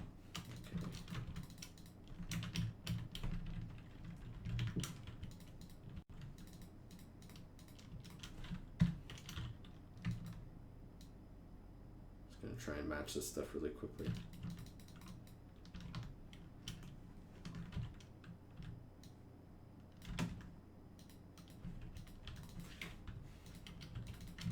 Oop, I deleted the wrong one. Delete that. No, I'm still deleting the wrong one. There we go.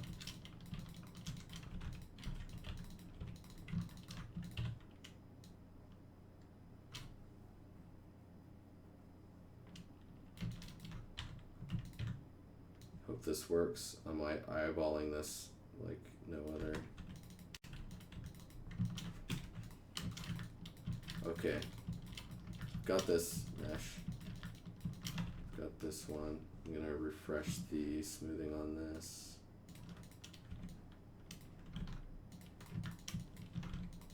Like this one and this one. Hard edged.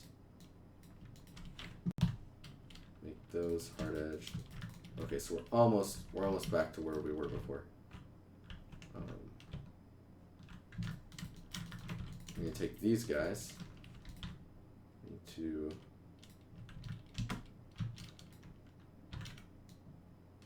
shit, we need to not do that. We need to extrude this way. Same with this one. Like that. This is correct, right? This is how you were doing it. Minus the fact that they were welded in.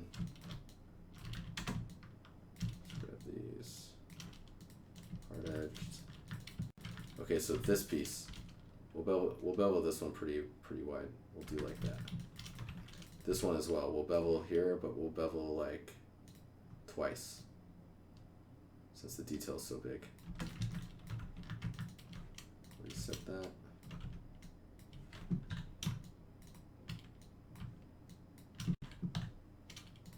Make those soft. So that's looking pretty nice. Okay, so how to solve this stuff? So this stuff gets a little tricky, right? So we'll start by capping these.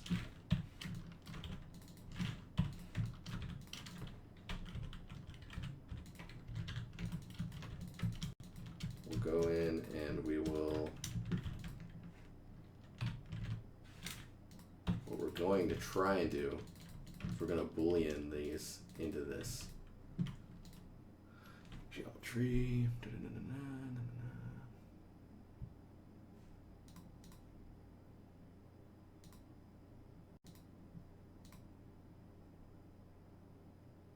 Is it union? I always forget. Yes. Okay, so if we hide this one. Okay, this is now one mesh, even though it's like pretty, like you're getting some weird stuff here, right? Like I would probably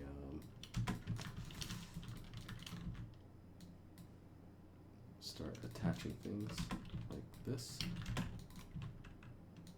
Like that, and then just get this one really close. Just weld those.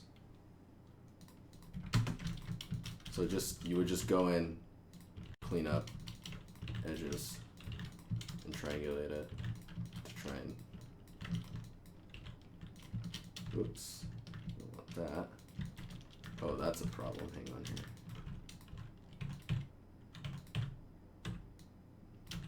What is going on there?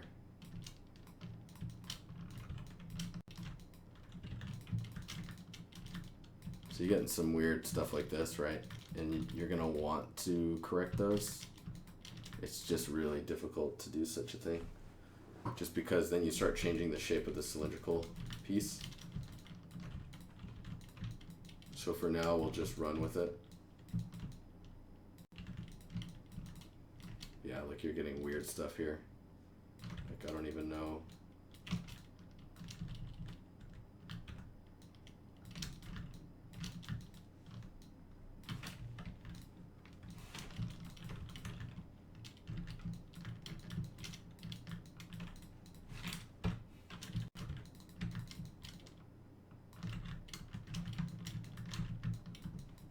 Side here. See that there's some faces there. Faces here and here. Get those. Yeah.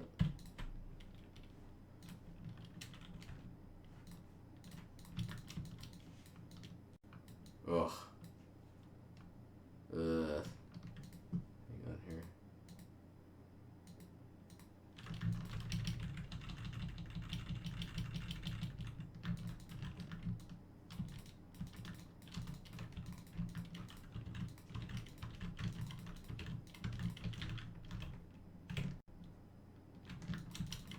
This is why I say that making something like a fire hydrant is a good first practice.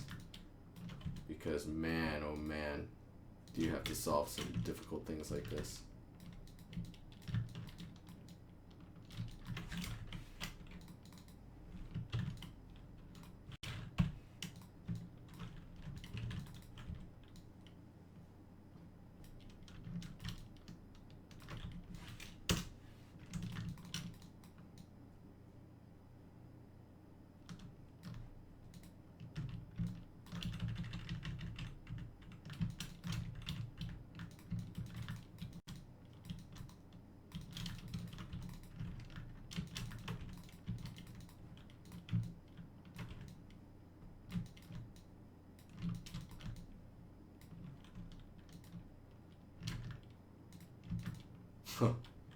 This is hurting my brain. It's like I'm not even sure if we should solve it this way, because you're getting a lot of issues through it. But the idea is to make sure that this does not, the rounding of this does not go away in the way that the lighting curves across it. Because after that happens, then you're basically screwed. That like normal information will just bleed through. I want to see how they did it in here. Because they have a sample of a fire hydrant.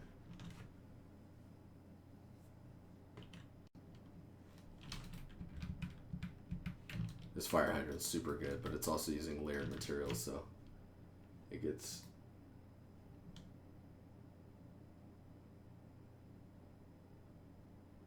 What's up? What's up, man? What's up, FX? We're gonna remove all this stuff so we can just look at the normal, or the wireframe rather. So how did they build it? Because maybe they're building. Yeah, so they went even really high poly. But like, I don't know if you can see.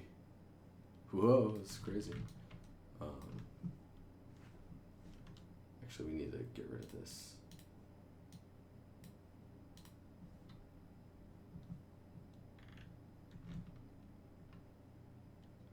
Hostile, you're hosting me. Thanks, man. I'm like about to end my stream though. Oh. But it looks like they went super high poly, so they've definitely, they don't even care. They're building this not in game sense, I would say. But it is very, very important that along this edge, you maintain that roundness. So try not to move any verts around that make the cylindrical shape go away. If that makes sense.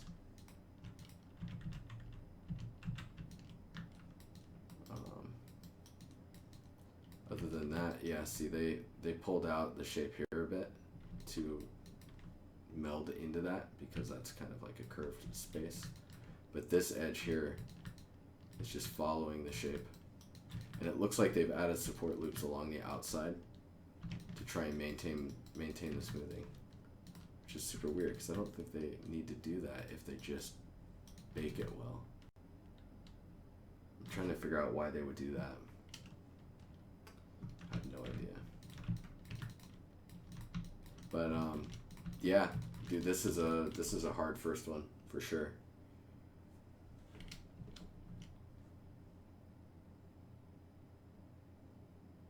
Yeah, so what FX is saying is you want to make these guys, see how you're getting like this little edge here?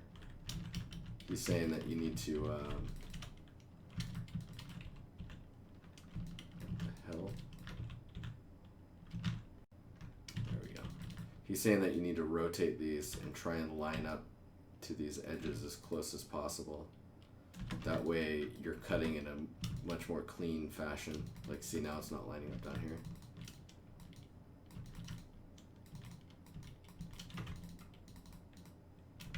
But yeah, I don't know, it's kind of difficult to explain, but hopefully some of this is coming through. Because like, see this one's pretty off center to the, if you go to top view, you can see that this one, actually let me separate this out first. There we go. This one actually needs to be, so when you go to move it, your pivot's centered to the object. You should snap it to the center of this because that'll guarantee that it's centered up with the object.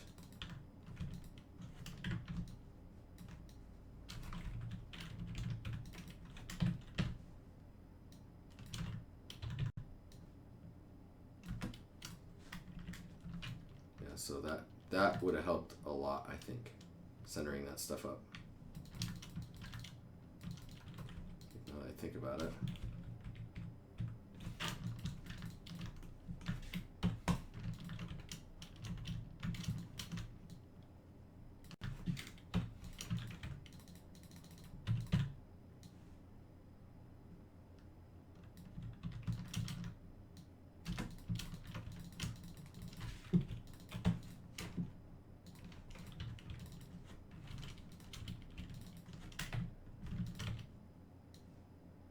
Is this helping you at all, Corey?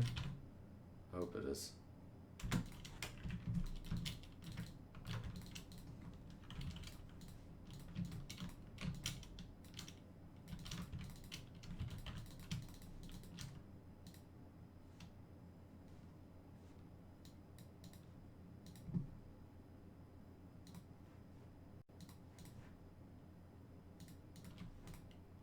Oh, why did that not work?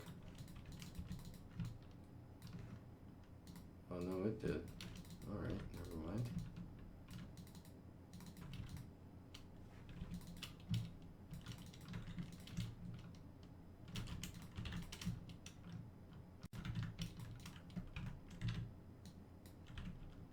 The other thing you could do is you could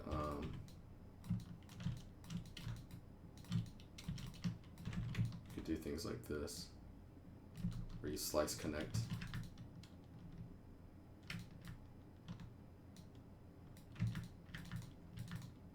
Yeah, see, these aren't even lined up. Okay, never mind, you can't do that.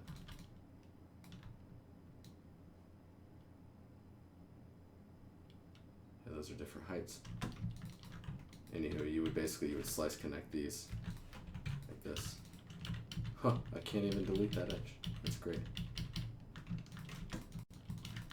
But yeah, you just loop all the way around and connect. That way you're terminating your loops nicely. Then you would just take this and unwrap and bake it.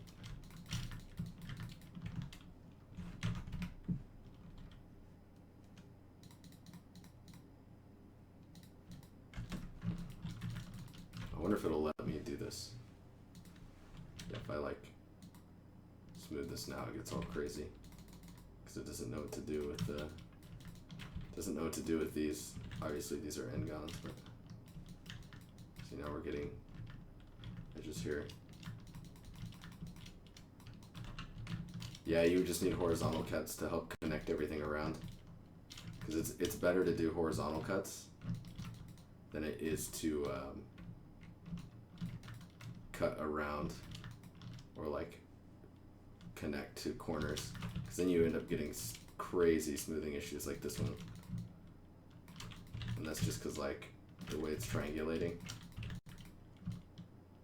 is not really the best. Anywho, hopefully that helps, man. It is super past my stream time, and by super past I mean like 5 minutes. Thanks for swinging by, guys. I can probably host someone. Do you guys, should we find someone to host? I've never hosted someone before. Is there anyone to host?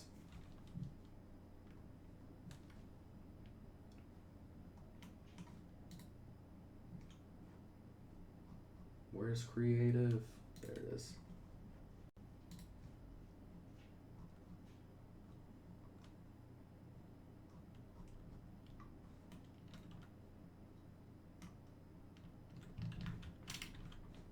There's 3D. Who we hosting?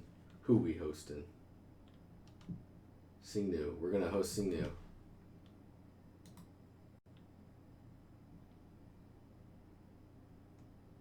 He's doing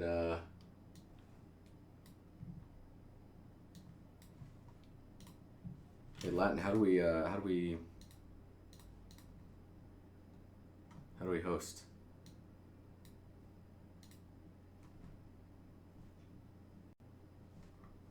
we do this? I've never done this before.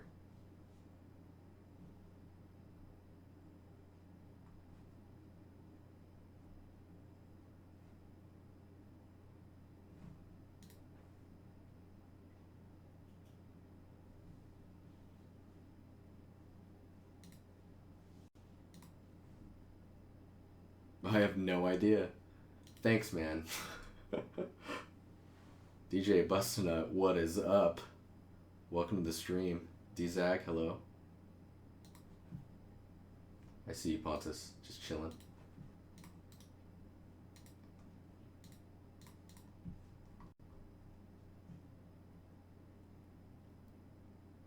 Oh man, this is gonna kill me.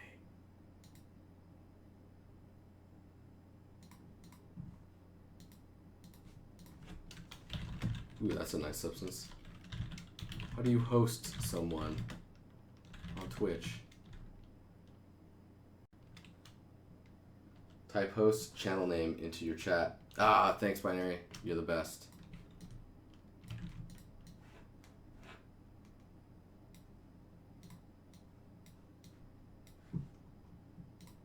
All right. All right, guys. Peace out. It's been good. I'll see you on Thursday. It's gonna be fun. All right, later.